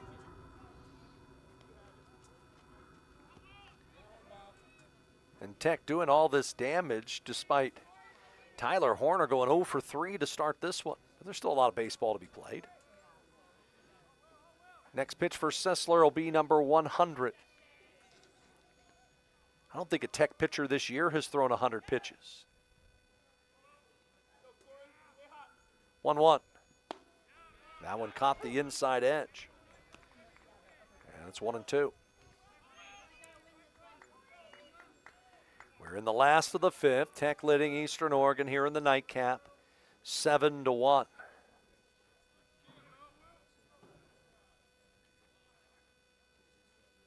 O'Daniel will go this time. The pitch way high, and he will get third easily. As it went through the glove of the catcher, and he had no chance to make the play. So down to third goes O'Daniel. Now base hit, definitely scores a run. Count to 2 balls and 2 strikes to the senior Corey Siracusa, who I heard is going to be an assistant coach for the Medford Rogues this summer. The pitch, swung on and fouled off. Tech third base coach Kevin Olmstead will be the manager of that summer collegiate team that plays over at Harry and David Field in Medford. Although, interesting enough, there's talk potentially of the Eugene Emeralds relocating somewhere down the road to Medford. How much fun would that be? 2-2, outside and low. Medford was the A's affiliate for years back in the 80s, 90s, before that franchise moved to Vancouver, BC. But Eugene had a great ballpark burned down. They moved to the University of Oregon, and they just don't have the facility to meet Major League standards. 3-2 to Siracusa. That's ball 4. And they'll flip it back to the top of the order and Pat Barry. We'll look to the eastern dugout and see if that's going to be it for Sessler. Shortstop Patrick Barry. And I do see out of the dugout coming is the pitching coach.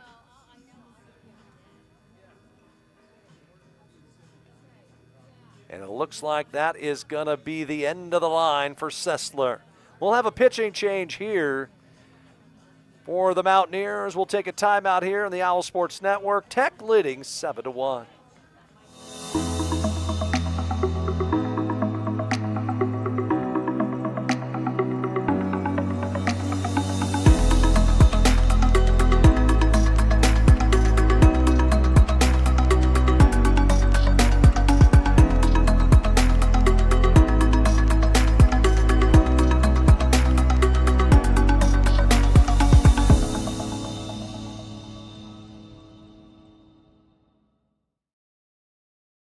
Experience is everything at Klamath Falls Toyota. Experience digital solutions like an online buying process, fast and easy. Estimate your payments. Nice. value your trade-in, and get pre-approved for financing. Do all the paperwork remotely. Choose in-person pickup or at-home delivery. We even offer airport pickup. Klamath Falls Toyota, where experience is everything.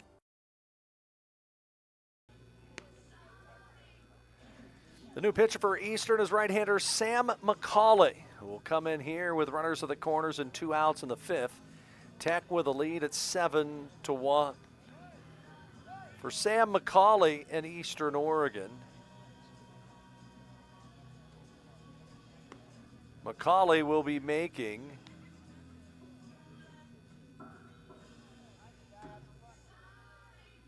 his 9th appearance, 1-1 record with a 4.72 ERA. In 13 1/3 innings, 7 earned runs, 16 hits, 11 walks, 9 strikeouts. So Sam McCauley,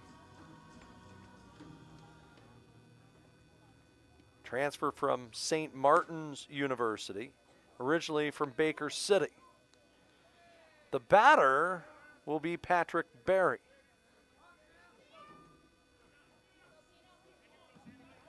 Again, the shortstop, Patrick Berry. Opportunity here for Tech to try to break this game wide open. They got the guy at the plate who can do it. McCauley to home plate. It's a curveball that's upstairs for ball 1. The line on the starter. Sessler, 4 2/3, 7 runs, 6 earned, 9 hits. And the pitch to Berry, inside corner, strike. 1 walk, 4 strikeouts. Siracusa, the runner at third, or is that first? McDaniel, the runner at third, here with 2 away. And the 1-1 to Pat Berry is a fastball inside corner at the knees. McCauley keeps the ball hidden for a long while before he shows it to the batter. 1-2. That one hits Berry, or did it? They'll back pick to first. Able to get back is Siracusa. Thought that ball might have hit Pat Berry, but he was able to get out of the way of it. And that means a nice stop by Carlson to keep that one from going to the screen and allowing O'Daniel from third to score. Berry right on the knob of the bat from the left-hand side. 2-2 pitch, outside and high. So now Siracusa will get a free pass over there at first base. Eastern trying to work out of a jam here in the 5th. 3-2, runner goes. Swung on and fouled off the third base side. See a bunch of fans standing well behind the screen, and they all jumped at the same time, even though there's no chance that ball hit them. Berry, 2 hits on the afternoon, wanting a third. There goes Siracusa, the payoff pitch, rolled foul again. Tyler Horner waits next. I see the party zone in right center field now has an awning out there. They got some shade now. It's full tailgate mode out there. As a 3-2 again to Berry. Breaking ball, swung on, golfed into shallow right center field. Who wants it? It'll be the right fielder coming in, Cumberland, to make the catch to end the inning. Oregon Tech in their 5th. No runs, no hits. They strand 2. We head to the 6th with Tech leading 7-1.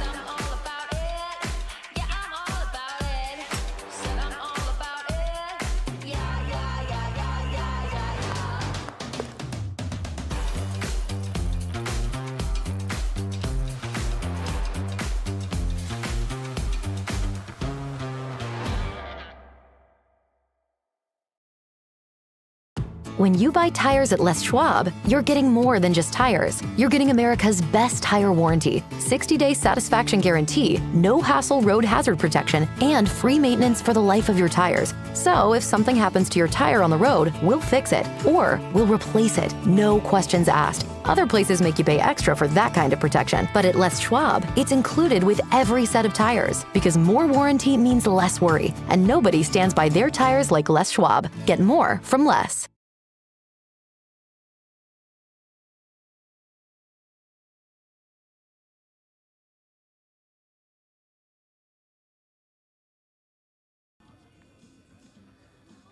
So the day is done, as I mentioned, from Landon Cheney, and you go from Cheney using the off-speed stuff, and now here's going to come gas.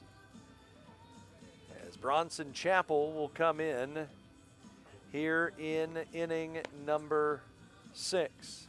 The Cascade Conference Pitcher of the Year from a season ago. As Chapel made, as I mentioned, his season debut up at Lewis Clark State last outing. He went 3 shutout innings, retired all 9 batters that he faced. Also, Garrett Smith is back into the game. He will take over at first base, and over to third will move Tyler Horner. Get all the defensive things set up.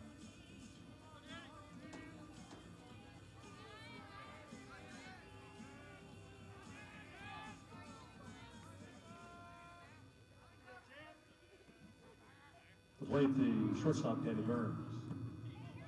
So Danny Burns will lead it off against Chapel. And the hard right-hander's first pitch, a fastball at 92 miles an hour, a strike. Chapel with that live heater. And has that slider that just falls off the table. 0-1. Threw it again. It's fouled off the first base side. And quickly, it's 0-2. Final line on Landon Cheney. He is in line for the victory if the bullpen can hold it. 5 innings, a run on 6 hits, 3 walks, struck out 6. As Chapel to count his way at 0-2. And his pitch to home plate, there's the fastball again, and it missed high.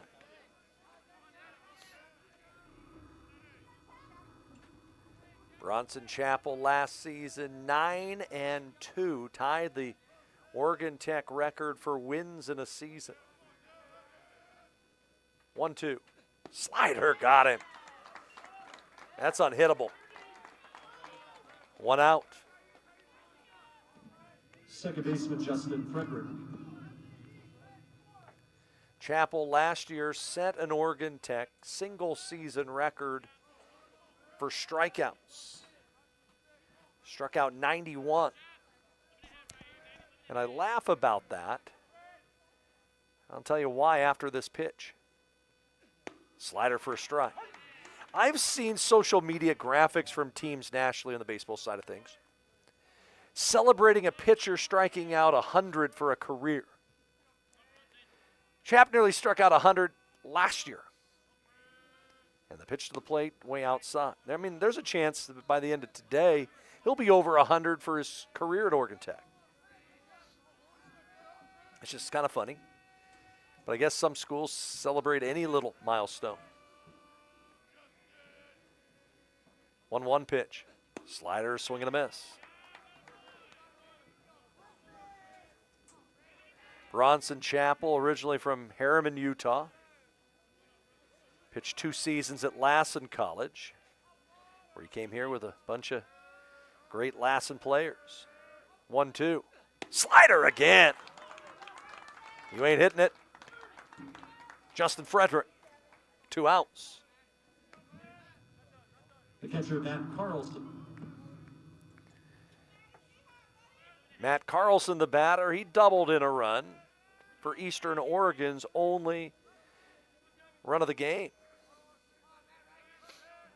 That was back in the 4th. And the pitch by Chapel, a strike. And you think, this is Bronson Chapel coming out of the pen. Guy who threw a shutout last year, complete game shutout against Antelope Valley, a one-hit shutout. Came inside with a two-seamer. And it's quickly 0-2. We saw Tim Williams strike out the side in game one, as did Caden Melzer. Now can Chappell do it? His 0-2. Entire infield was heading in. I could see Pat Barry out there at shortstop going, come on. Ken Garrett Smith now playing over at first. Tyler Horner's moved over to third here in the sixth inning. 1-2 pitch. Swung on, line drive center field right at Bradshaw. And the inning is over. Nothing doing for Tech, I should say for Eastern, in their inning. We go bottom six with the Hustlin' Owls leading by a score of 7-1. These days, you can eat about any kind of pizza in any kind of environment, and that's great. But at Abby's, our customers today want the same things our customers wanted way back in 1964. Delicious pizza, shared with family and friends in a fun, casual setting. If that sounds old-fashioned, that's sort of the point. From our 36 locations, Abby serves the kind of traditional pizza that traditions are made of. Good to the last slice. Abby's, a legendary pizza tradition. Yum. At Rogue Credit Union, we don't answer to shareholders. Instead, we return earnings back to our members. We know that we're stronger when we work together, and that's why we're invested here, living, giving, and supporting local. We're your friends and your neighbors. We know the needs of our communities. Being a part of Rogue means that our focus is on our members, and when you prosper, we prosper. See the credit union difference and how being a part of something smaller can have a bigger impact.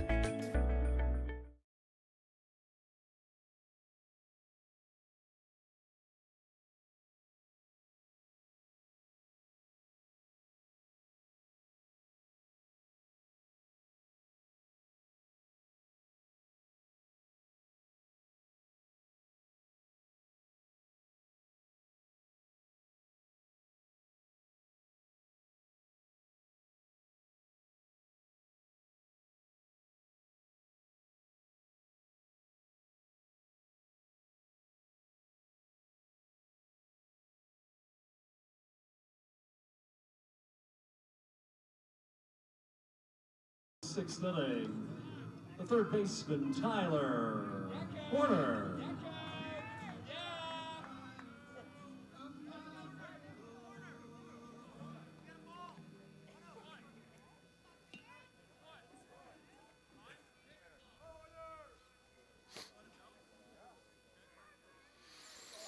They have given a pitch clock violation on Eastern Oregon from warming up the inning, so a ball and no strikes to start the inning. Eastern took too long to go through their warm-ups.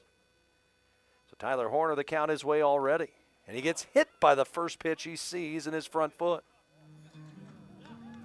So Horner to first. And he'll bring up Julian Jones. Not a good inning for McCauley to start. To the plate is the right fielder, Julian Jones. And for Julian Jones, guy who was hit by a pitch earlier in the game and has extended his now school record in that category.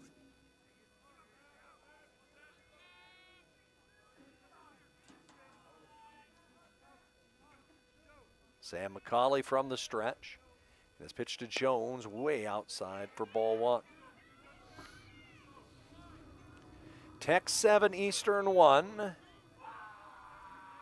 We are in the sixth. Horner with us, a short lead over there at the first base bag. He will go. The pitch, a curveball, throw through to second base. Horner is out. A tag on the helmet of Tyler Horner. So he is thrown out trying to steal. The pitch is called a strike, and Tech being aggressive on the base pass. It was the second baseman, Frederick, that laid that tag down. And the pitch high and tight to Jones. I thought that Horner had gotten underneath the tag, but he must not have gotten the foot on the base before the tag. As the pitch ripped by Jones, foul. We're coming to you live from Steen Sports Park in Klamath Falls. Game 2 of a 4-game series between Oregon Tech and Eastern Oregon. Mike Safford with you here on a beautiful Saturday afternoon as the pitch to Jones bounces in. Ball 3. It's supposed to be warmer tomorrow, supposed to be 70. Rain's supposed to come in late tomorrow night, but by next weekend, temperature is supposed to be high 60s again here in the basin. We're going to have a great stretch of weather, it looks like. 3-2. That's strike 3 right at the knees. And Jones knew it. 2 outs.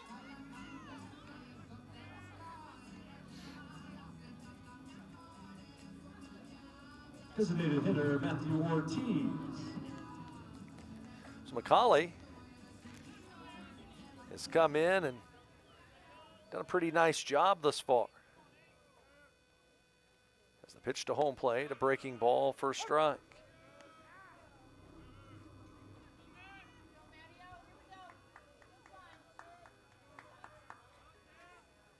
Garrett Smith will be the batter. Has a changeup down and in. Funny part is I'm trying to find Garrett Smith's walk-up. For some reason, it's not showing up on my screen. As a delivery skied into shallow right center field. This should end the inning. The center fielder, that's Girding, comes in and has it to retire the side. No runs, no hits, no errors, and nobody left. We're going to the 7th in a 7-1 ball game. When you buy tires at Les Schwab, you're getting more than just tires. You're getting America's best tire warranty, 60-day satisfaction guarantee, no hassle road hazard protection, and free maintenance for the life of your tires. So if something happens to your tire on the road, we'll fix it, or we'll replace it, no questions asked. Other places make you pay extra for that kind of protection, but at Les Schwab, it's included with every set of tires, because more warranty means less worry, and nobody stands by their tires like Les Schwab. Get more from Les. These days, you can eat about any kind of pizza in any kind of environment, and that's great. But at Abby's, our customers today want the same things our customers wanted way back in 1964. Delicious pizza, shared with family and friends in a fun, casual setting. If that sounds old-fashioned, that's sort of the point. From our 36 locations, Abby serves the kind of traditional pizza that traditions are made of. Good to the last slice. Abby's, a legendary pizza tradition. Yum.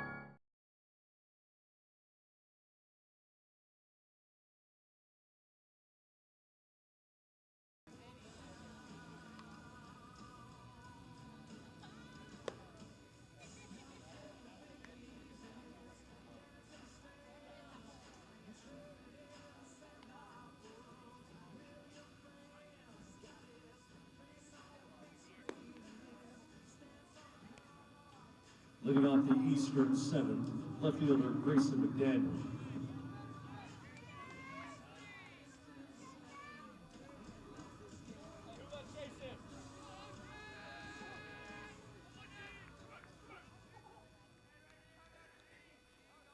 Grayson McDaniel lead off inning number 7 for Eastern Oregon, with Tech leading by a score of 7-1.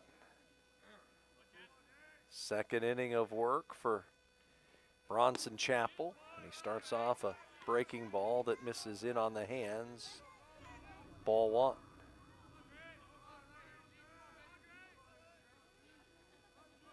Tech scored all their runs between the 2nd and the 4th innings. As Chapel's pitch, a lot of movement on that fastball. A called strike.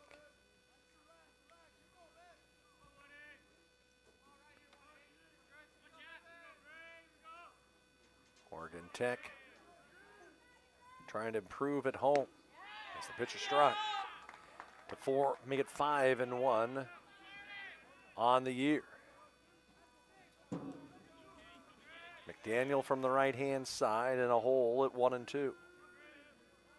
Chapel's pitch. That's upstairs. Hit the 2-hour mark of this game. Game not being played at the same pace as we saw earlier today. Chapel works from the stretch with nobody on. And the 2-2 to home plate. Breaking ball, strike 3 called on the outside corner. Third strikeout already for Chapel in relief. McDaniel set down for the first out.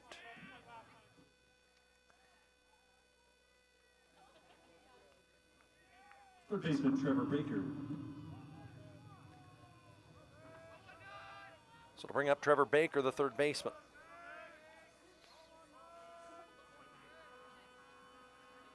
And Chapel's pitch. Broke the mic for a third time. Strike 1. And I see everybody down below go, do I put it back up there or not? I think Isaac Hill's going to come to the rescue. Or is that Timmy Williams? I can't see. Looks like Big Tim. He's going to come to the rescue for us. Attaboy, Tim, yes. As the pitch line foul off the right field side. Not only can Tim Williams put up zeros, but he can assist the broadcast. Baker had a double earlier in the game. He is 1 for 2. One of the 6 hits by Eastern Oregon this afternoon.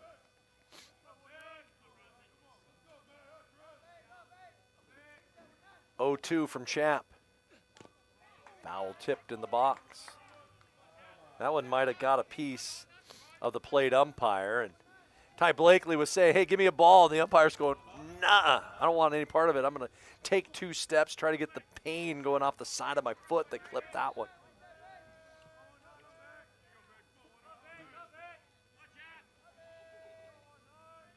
Nothing in 2 pitch again from Bronson Chapel. Swing and a miss again.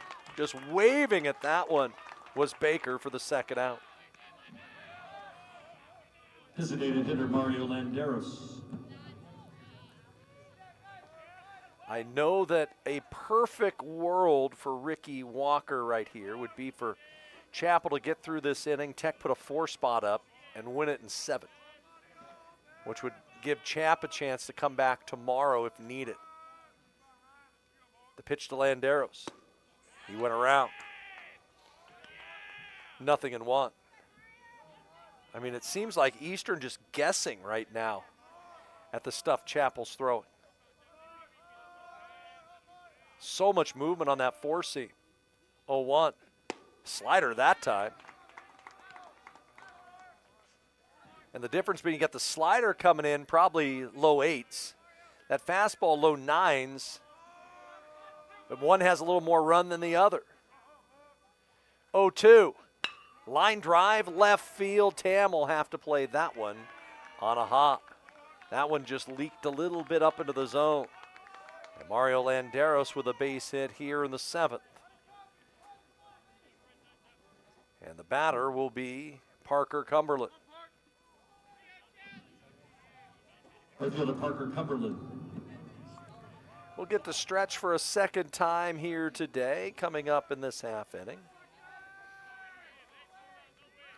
Cumberland was 1 for 4 in the opener. Chapel waits now to the plate, and he fouls it off, does Cumberland. Little more of a slide step from Bronson Chapel with a man on. Cumberland 1 for 2 in the nightcap today.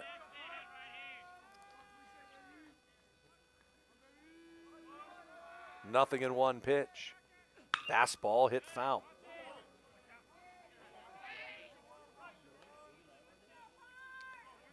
The count to 0-2.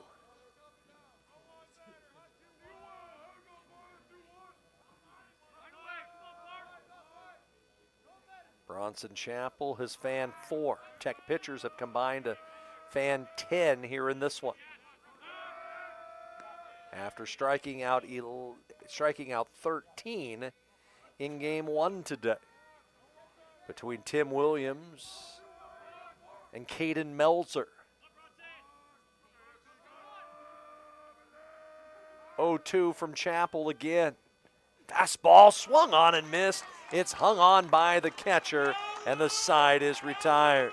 Bronson Chapel showing why he was the conference pitcher of the year a season ago. No runs, a hit, 1 left. We stretch here in Klamath Falls with Tech leading 7-1. Oregon Tech in Klamath Falls is the home of Oregon's Polytechnic University. We offer hands-on experience from day one in our real-world teaching labs, and we produce some of the highest-paid graduates in the state, entering some of the most exciting and in-demand fields in STEM and healthcare.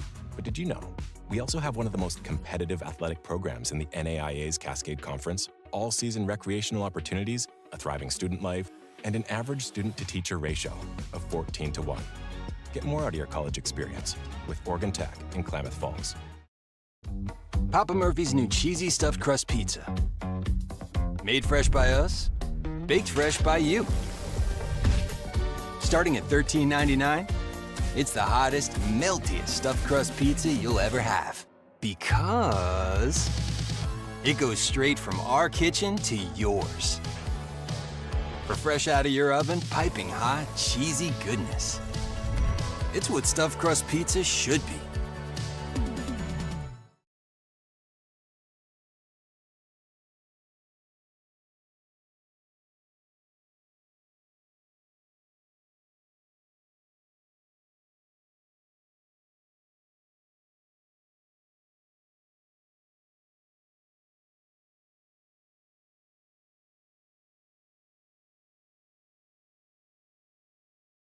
The first baseman, Garrett Smith.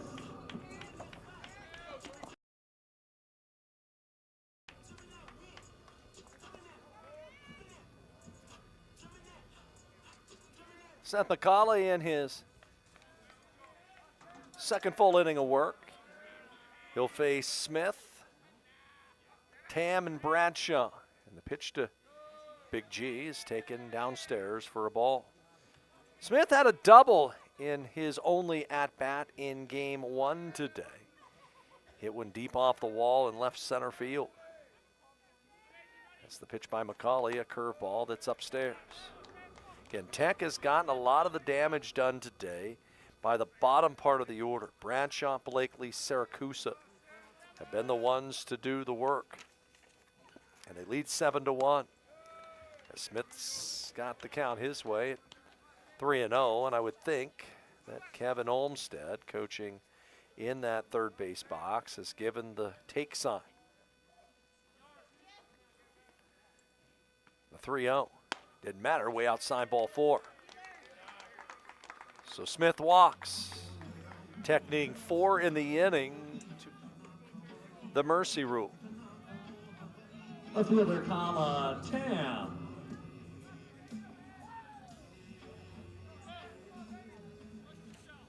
7 runs, 9 hits, an error for the good guys. 1-7-1 for the Mounties. And the pitch by McCauley, a strike. That's what happened in game 1, where Eastern Oregon reliever got a little deep into the game, and all of a sudden Tech made adjustments. 0-1. Tam fouls it straight back at us. Boy, did they have a lot of things going on here at Steen Sports Park today. There was youth soccer this morning, a pickleball tournament. High school softball was going on, as was Little League Baseball. All at the same time. That doesn't include our game. The 0-2. Tam takes off the corner. It's 1-2.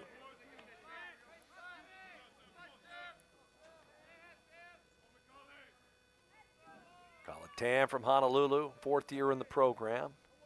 Among the top 20 in a multitude of stat categories. As a toss to him is a swing and a hard hit ground ball nearly picked off the umpire. Ends up at second, and it ends up being a 4-6-3 double play. That ball was scorched off the bat of Tam, but it was right at the second baseman, Frederick, and it's a second double play turned by Eastern today. Center fielder Dane Bradshaw.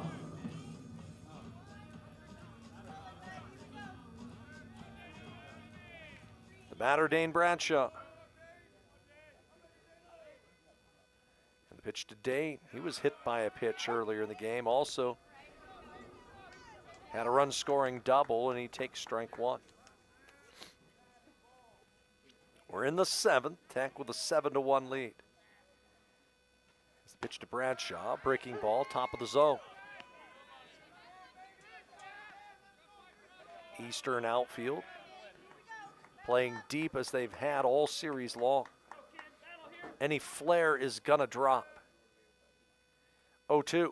Swung on, hard hit ground ball deep into the hole. Backhanded and through down the left field side. Bradshaw will take a turn and he'll stand at second base. Going to the backhand side, deep behind the bag, was the third baseman for Eastern in Baker, but unable to make the play. The batter is Blakely. Catcher time, Blakely.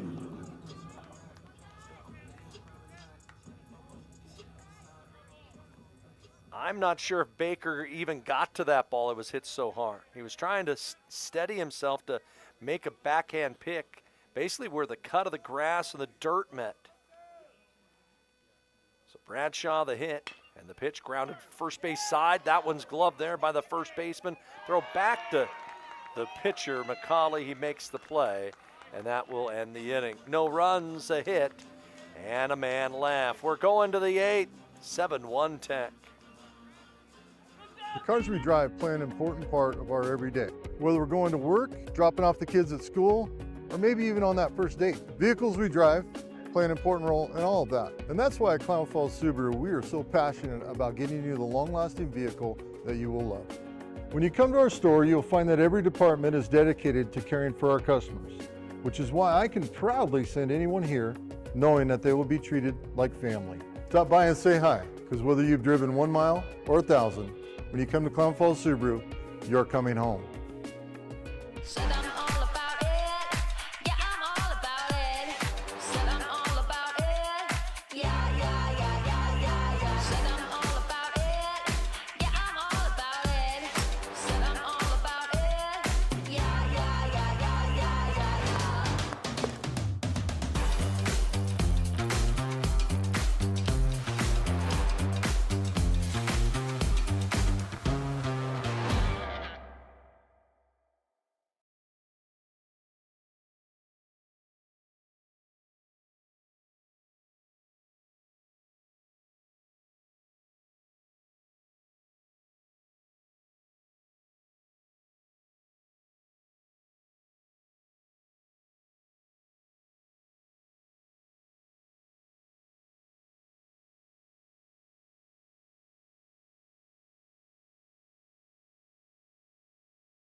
In eighth inning. First baseman Mason Van Arsdal.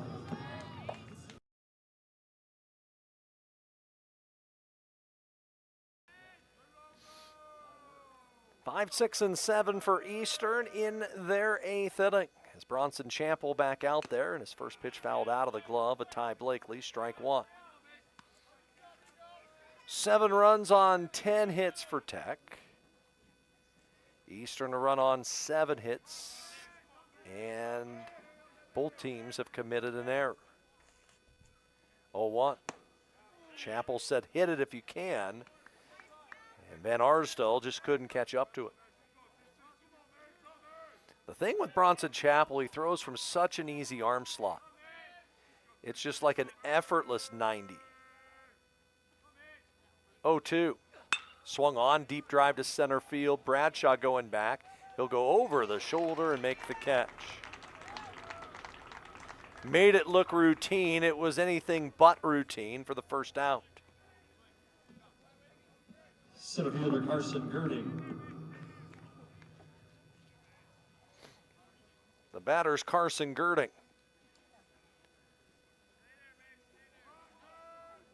Kid from Philomath. And the pitch to the plate, a breaking ball for a strike. Girding 1 for 2 on the day. He has scored the only run for Eastern Oregon here in game 2. 0-1, way out in front of that one.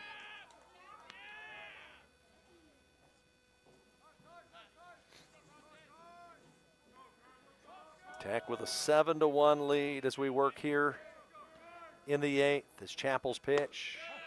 Called strike 3 at the letters. 2 outs. Shortstop Danny Burns. Was talking high school baseball earlier. Wanted to take a look at a score of a game going on today from Henley High School. And talk about the Hornets today as the pitch a strike. Yesterday, Mark Carpenter threw a 2-hit shutout. They beat the Dow's 8-0. Today they beat North Marion 7-0. Corbin Hamilton strikes out 10. As the pitch to the plate, another strike, 0-2.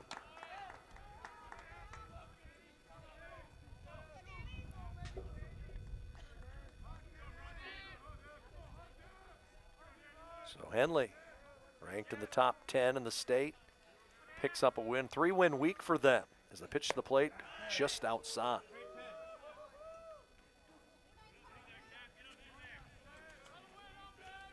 Henley now 5-2-1. Klamath Union is 5-3. Mazama at 2-4 for the 4A schools. Here locally, 1-2. That's strike 3. Chappell says, sit down, good night, inning over. No runs, no hits, no errors, and nobody left. Syracuse, Berry, and Horner in the Tech 8th, leading 7-1. Papa Murphy's new cheesy stuffed crust pizza. Made fresh by us, baked fresh by you. Starting at $13.99, it's the hottest, meltiest stuffed crust pizza you'll ever have. Because it goes straight from our kitchen to yours. For fresh out of your oven, piping hot, cheesy goodness. It's what stuffed crust pizza should be. Experience is everything at Klamath Falls Toyota. Experience digital solutions like an online buying process, fast and easy. Estimate your payments. Nice. Value your trade-in and get pre-approved for financing. Do all the paperwork remotely. Choose in-person pickup or at-home delivery. We even offer airport pickup. Klamath Falls Toyota, where experience is everything.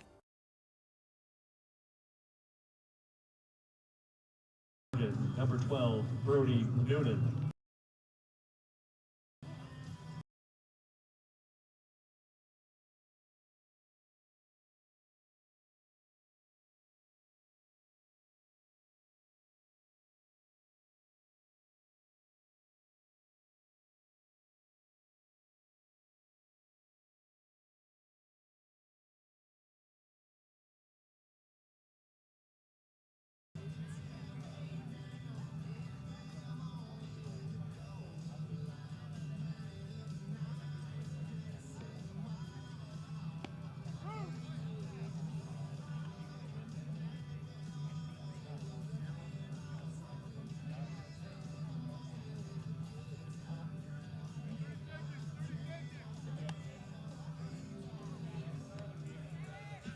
Leading off the Oregon Tech 8, second baseman Corey Siracusa. Corey Siracusa to start off the bottom of the 8th inning. And a new pitcher out there for Eastern Oregon is right-hander Brody Noonan. No, it is not Danny Noonan. It is Brody Noonan. The parents out there watching understand that analogy. As a delivery by Noonan misses low for ball one. If you've watched Caddyshack, you know that analogy. For Noonan on the season, he is making his 6th appearance. No record, a 31.91 ERA. It's the right-hander's pitch. That misses low. In 3 2/3 innings, Noonan has allowed 13 runs all earned, 12 hits, 4 walks, 5 strikeouts. Opponents hitting .522 against the freshman from Tenino, Washington. 2-0. And it's fouled away by Corey Saracusa. All Corey Saracusa has done today for Tech has had himself a monster day.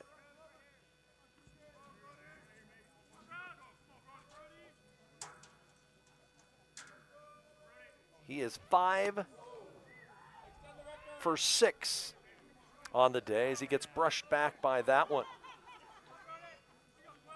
3 balls and a strike. I heard the guys behind home plate charting saying, he'll set the record. He has to. He doesn't have the record right now. Julian Jones took the lead earlier in this game. 3-1. Swung on. He fouls it off.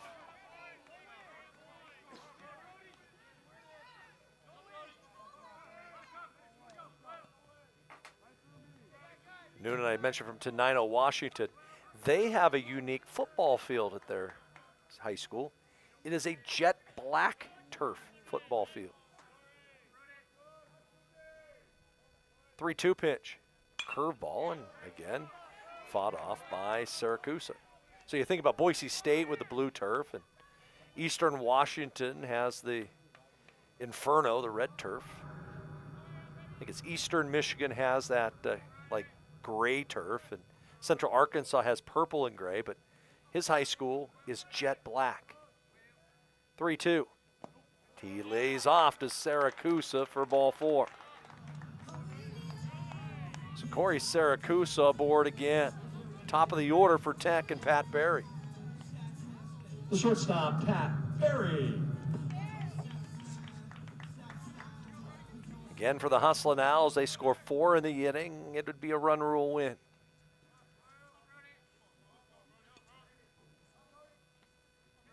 Patrick Berry digs in, had a single back in the first. And the pitch to Berry, a strike. 2 for 4 is Berry with a run scored.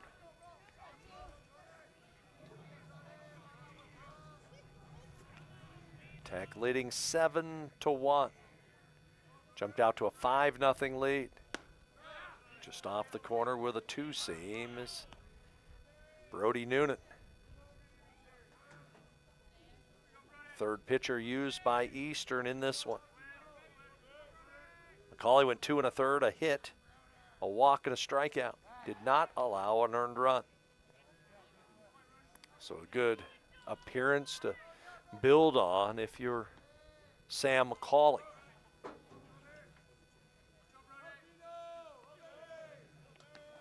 A ball and a strike, the count to the left-hand hitter. And the pitch by Noonan, outside and high. Ball game moving at a decent pace. We're at a 2-hour and 20-minute mark into the last of the 8th. Saracusa over at first. Hitters count the 2-1 to Berry. Off the corner again. 3 balls and a strike. Guy on deck, Tyler Horner, was hit by a pitch his last time up. That extends his on-base streak, which now sits at 43 games. As the pitch to Berry, swung on a high chopper hit. They'll tag the bag for one there. The throw back to second won't be in time. Runner into scoring position for Tech with 1 out.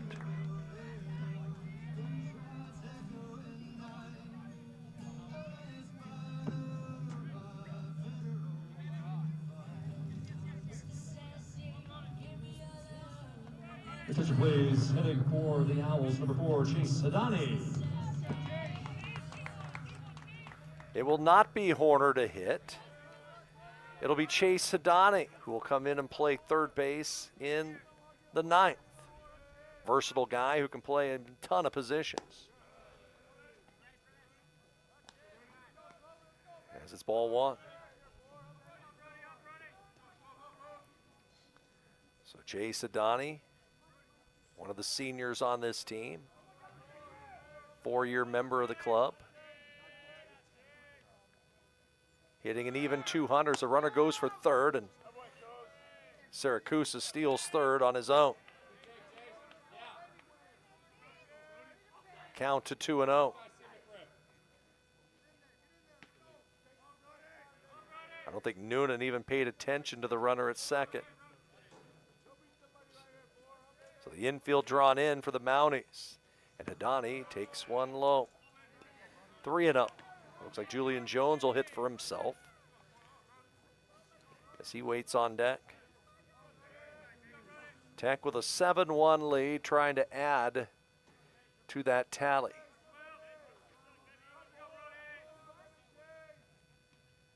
And the pitch to home plate. Hadani takes low for ball 4. And it will be Julian Jones with 2 on. Right fielder Julian Jones. Jones hit a mammoth home run in the 8th inning of game 1 today. And I see the skipper going back out to the mound and have a chat with Brody Noonan. Gives us a chance to look at the other scores of the games still going on in the Cascade Conference today. Lewis Clark State and Warner Pacific have gone final, 14-3 LC with the victory. We'll see Warner Pacific here next week. College of Idaho leading in the 6th at UBC by a score of 3-2. Couple interesting scores there. Julian Jones, the batter. And the pitch to him, ripped foul off the third base side. Jones 1 for 3 in the nightcap. 2 hits in this one for Barry, for Bradshaw, and for Siracusa. Winning run would be on deck for Tech as the slider's down and away.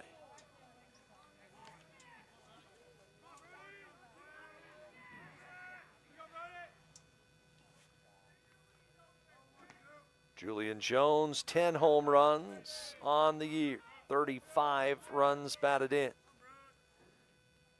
1-1. Swung on, fouls it back. He was on that pitch.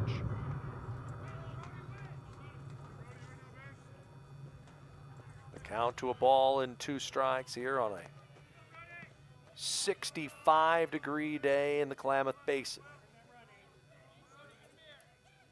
Tech has out-hit Eastern 10-7. They lead 7-1. 1-2 pitch, curveball, again fouled off by Julian Jones.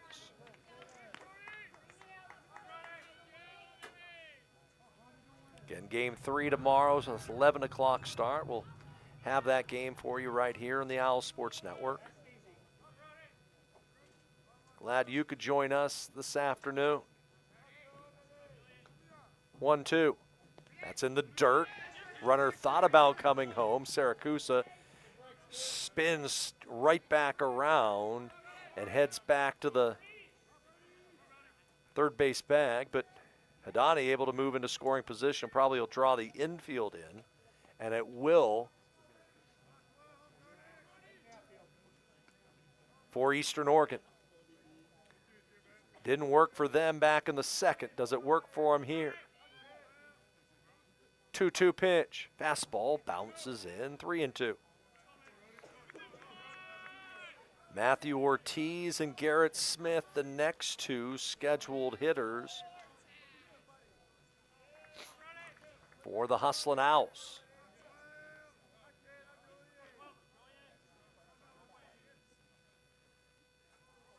Three-two. Fastball. Jones just got a piece of it. Working the count will be the 8th pitch of the at-bat for Julian Jones. Waiting for Brody Noonan to give him something that he can handle. 2 on, 1 out. And the 3-2 delivery, fastball, swing and a miss. He got it by him. The strikeout, 2 outs in the inning. The designated hitter, Matt Ortiz.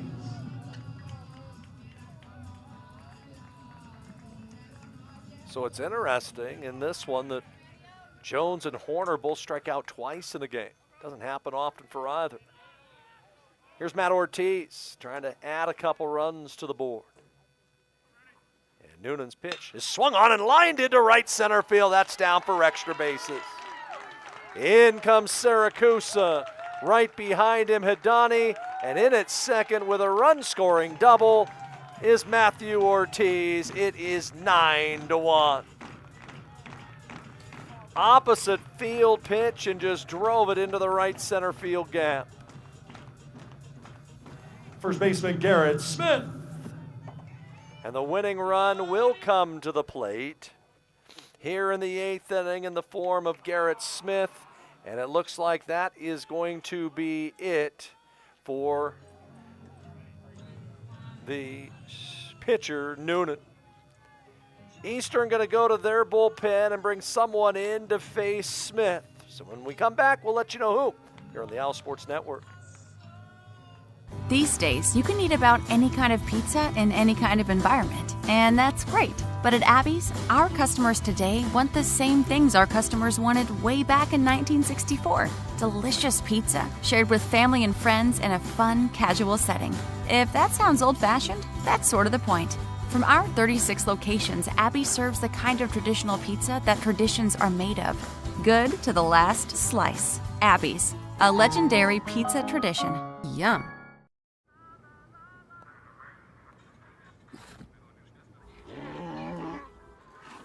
Hey, on the mountain we've got a saying.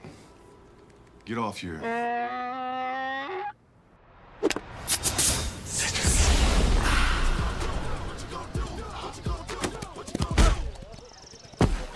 Touchdown! Woo! Mountain Dew!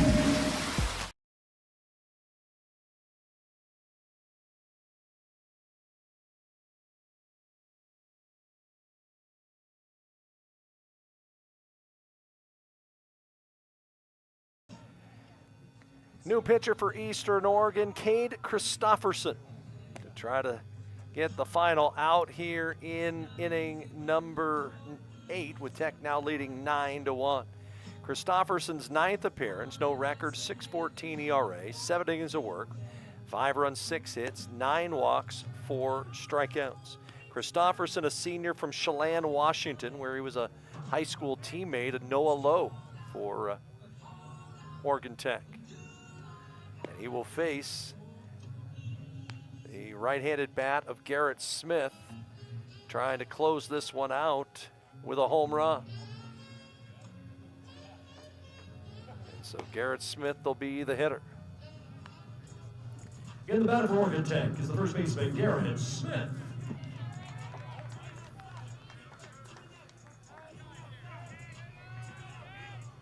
Smitty the batter. 3 home runs on the season for Garrett Smith.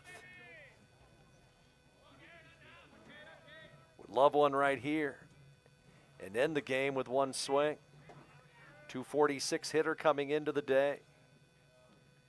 And Christopherson's pitch, check swing. He went around with the pitch all the way to the screen, and jogging down to third base goes Matt Ortiz. So the wild pitch will move the runner to third. But in all reality, at this stage, that run meaningless for Eastern, at least for now. 9-1, Tech has the lead. Christofferson to the plate. Swing and a miss with a breaking ball. And a count to 0-2. Smith trying to end it with a swing. Took as healthy of a hack as I've seen. 0-2. That's high and in.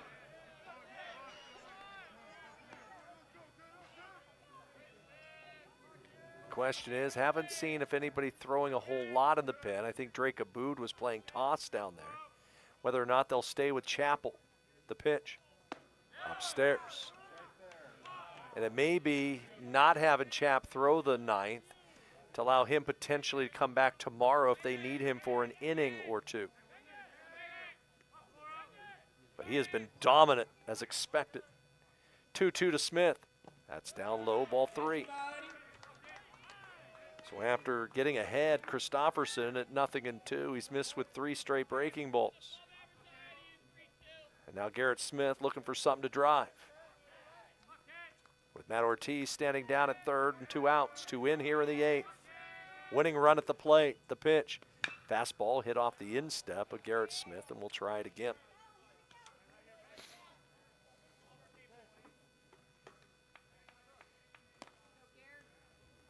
And we'll join you at 11 tomorrow for game 3 of the series.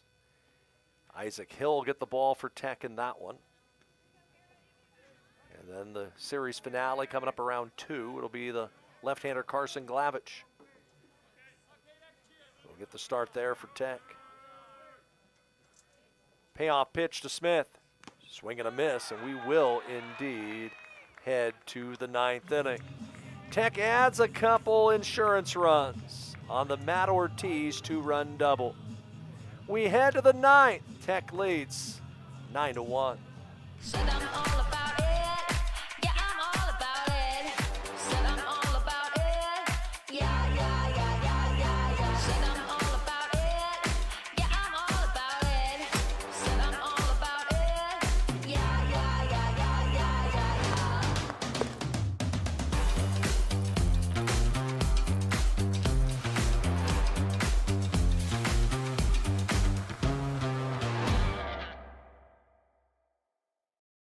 Experience is everything at Klamath Falls Toyota. Experience digital solutions like an online buying process, fast and easy. Estimate your payments. Nice.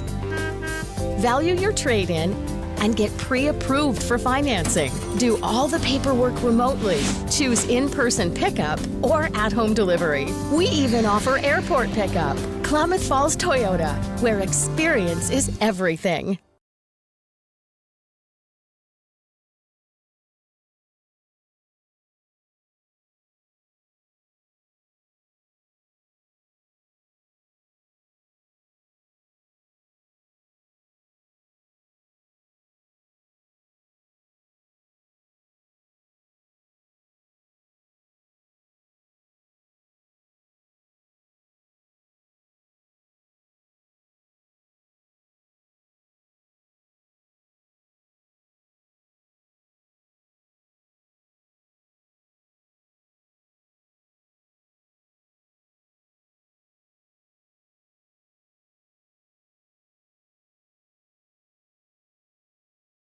For Eastern Oregon, 23 Easton Espinoza.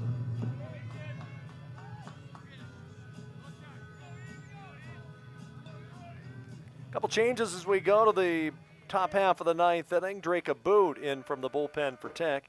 And he'll face Easton Espinoza, and he skies one down the left field line. Long run for Khaled Tam, and he will run out of room. It'll be a foul ball for strike 1. Easton Espinoza, a junior transfer from Wenatchee Valley Community College. And for Espinoza on the season, he is hitting .225, a homer, and 5 runs batted in. Drake Abood making his 8th appearance, and the pitch to the plate fouled off. Drake 1-1, .450 ERA, 6 innings, 3 runs, 6 hits, 5 walks, 6 strikeouts. Took the loss against LC State in Game 3 of the series last weekend. As the 0-2 to the plate bounces in. Gave up a 2-run home run to Charlie Updegrave in a game that which Lewis Clark State held on for a 7-6 win. What about the job by Bronson Chapel today? 1-2 from Drake. Swung on, base hit into right. Dane Bradshaw has moved from center to right, and he comes up and gets that one. So leadoff single for Eastern. Catcher Matt Carlson. Bronson Chapel, 3 innings, no runs, 1 hit, no walks. He's fanned 7. As that pitch lined fair inside the bag, down the left field line. That's going to roll all the way into the corner. Colatam is going to be waved in. Pat Berry, his relay. The tag at the plate. Got him! What a throw by Pat Berry! A strike, and Blakely slaps the tag down to halt the Eastern Oregon threat. Carlson with his second double. But Espinoza trying to score, thrown out 7-6-2 at the plate. And to the top of the order, and Grayson McDaniel. Left fielder Grayson McDaniel. What a defensive play as that pitch skied to left field. It's right at Colatam. And he's got it for out number 2. Last chance for Eastern.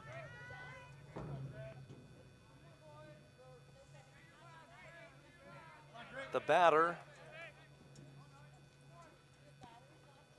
is Trevor Baker.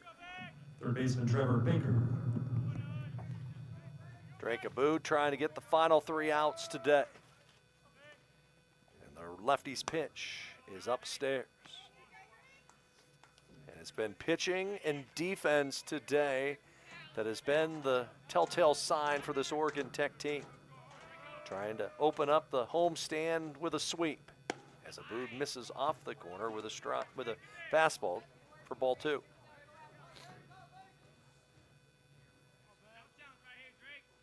The win would go to Landon Cheney. It'd be his 4th.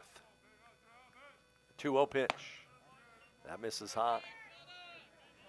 The loss would go to Will Sessler. He'll fall to 0-5. And so Tim Williams, 4 wins for Tech. Now Cheney with 4 wins.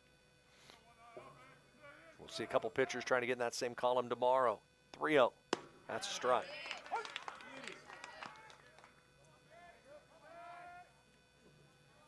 Isaac Hill with 3 wins on the season. Carson Glavich with 3 wins on the season. They'd love to join the 4-win club. As Abboud misses downstairs to Baker. 2-out walk. And up steps Landeros, who had to knock his last time up. Center designated hitter Mario Landeros. Landeros had the only hit off of Bronson Chapel. A line drive to left. And the pitch to him outside and high for ball 1. 9-1 Oregon Tech. Top half of the 9th with 2 outs. Blakely the sign on the outside part of the plate, and that pitch skied to right. This should do it. Out there is Dane Bradshaw, puts it away, and the Hustlin' Owls come away with the victory here in the nightcap. 9-1, Oregon Tech with the win. 9 runs, 11 hits, 1 error for Tech. Eastern a run on 9 hits. They commit 1 error. As I just mentioned, the win goes to Landon Cheney, now 4-1 on the year. The loss goes to Will Sessler. He falls to 0-5, and there's no save in the contest. Time of the game, 2 hours and 44 minutes. We'll do it again tomorrow starting at 11 in the morning. I hope that you'll join us here on the Owl Sports Network for all the play-by-play. I'm Mike Safford, reminded each and every one of you, don't just have a great day, make it a great day. We'll see you tomorrow from the Yard here in Klamath Falls. Oregon Tech in Klamath Falls is the home of Oregon's Polytechnic University. We offer hands-on experience from day one in our real-world teaching labs, and we produce some of the highest-paid graduates in the state, entering some of the most exciting and in-demand fields in STEM and healthcare. But did you know? We also have one of the most competitive athletic programs in the NAIA's Cascade Conference, all-season recreational opportunities, a thriving student life, and an average student-to-teacher ratio of 14:1. Get more out of your college experience with Oregon Tech in Klamath Falls.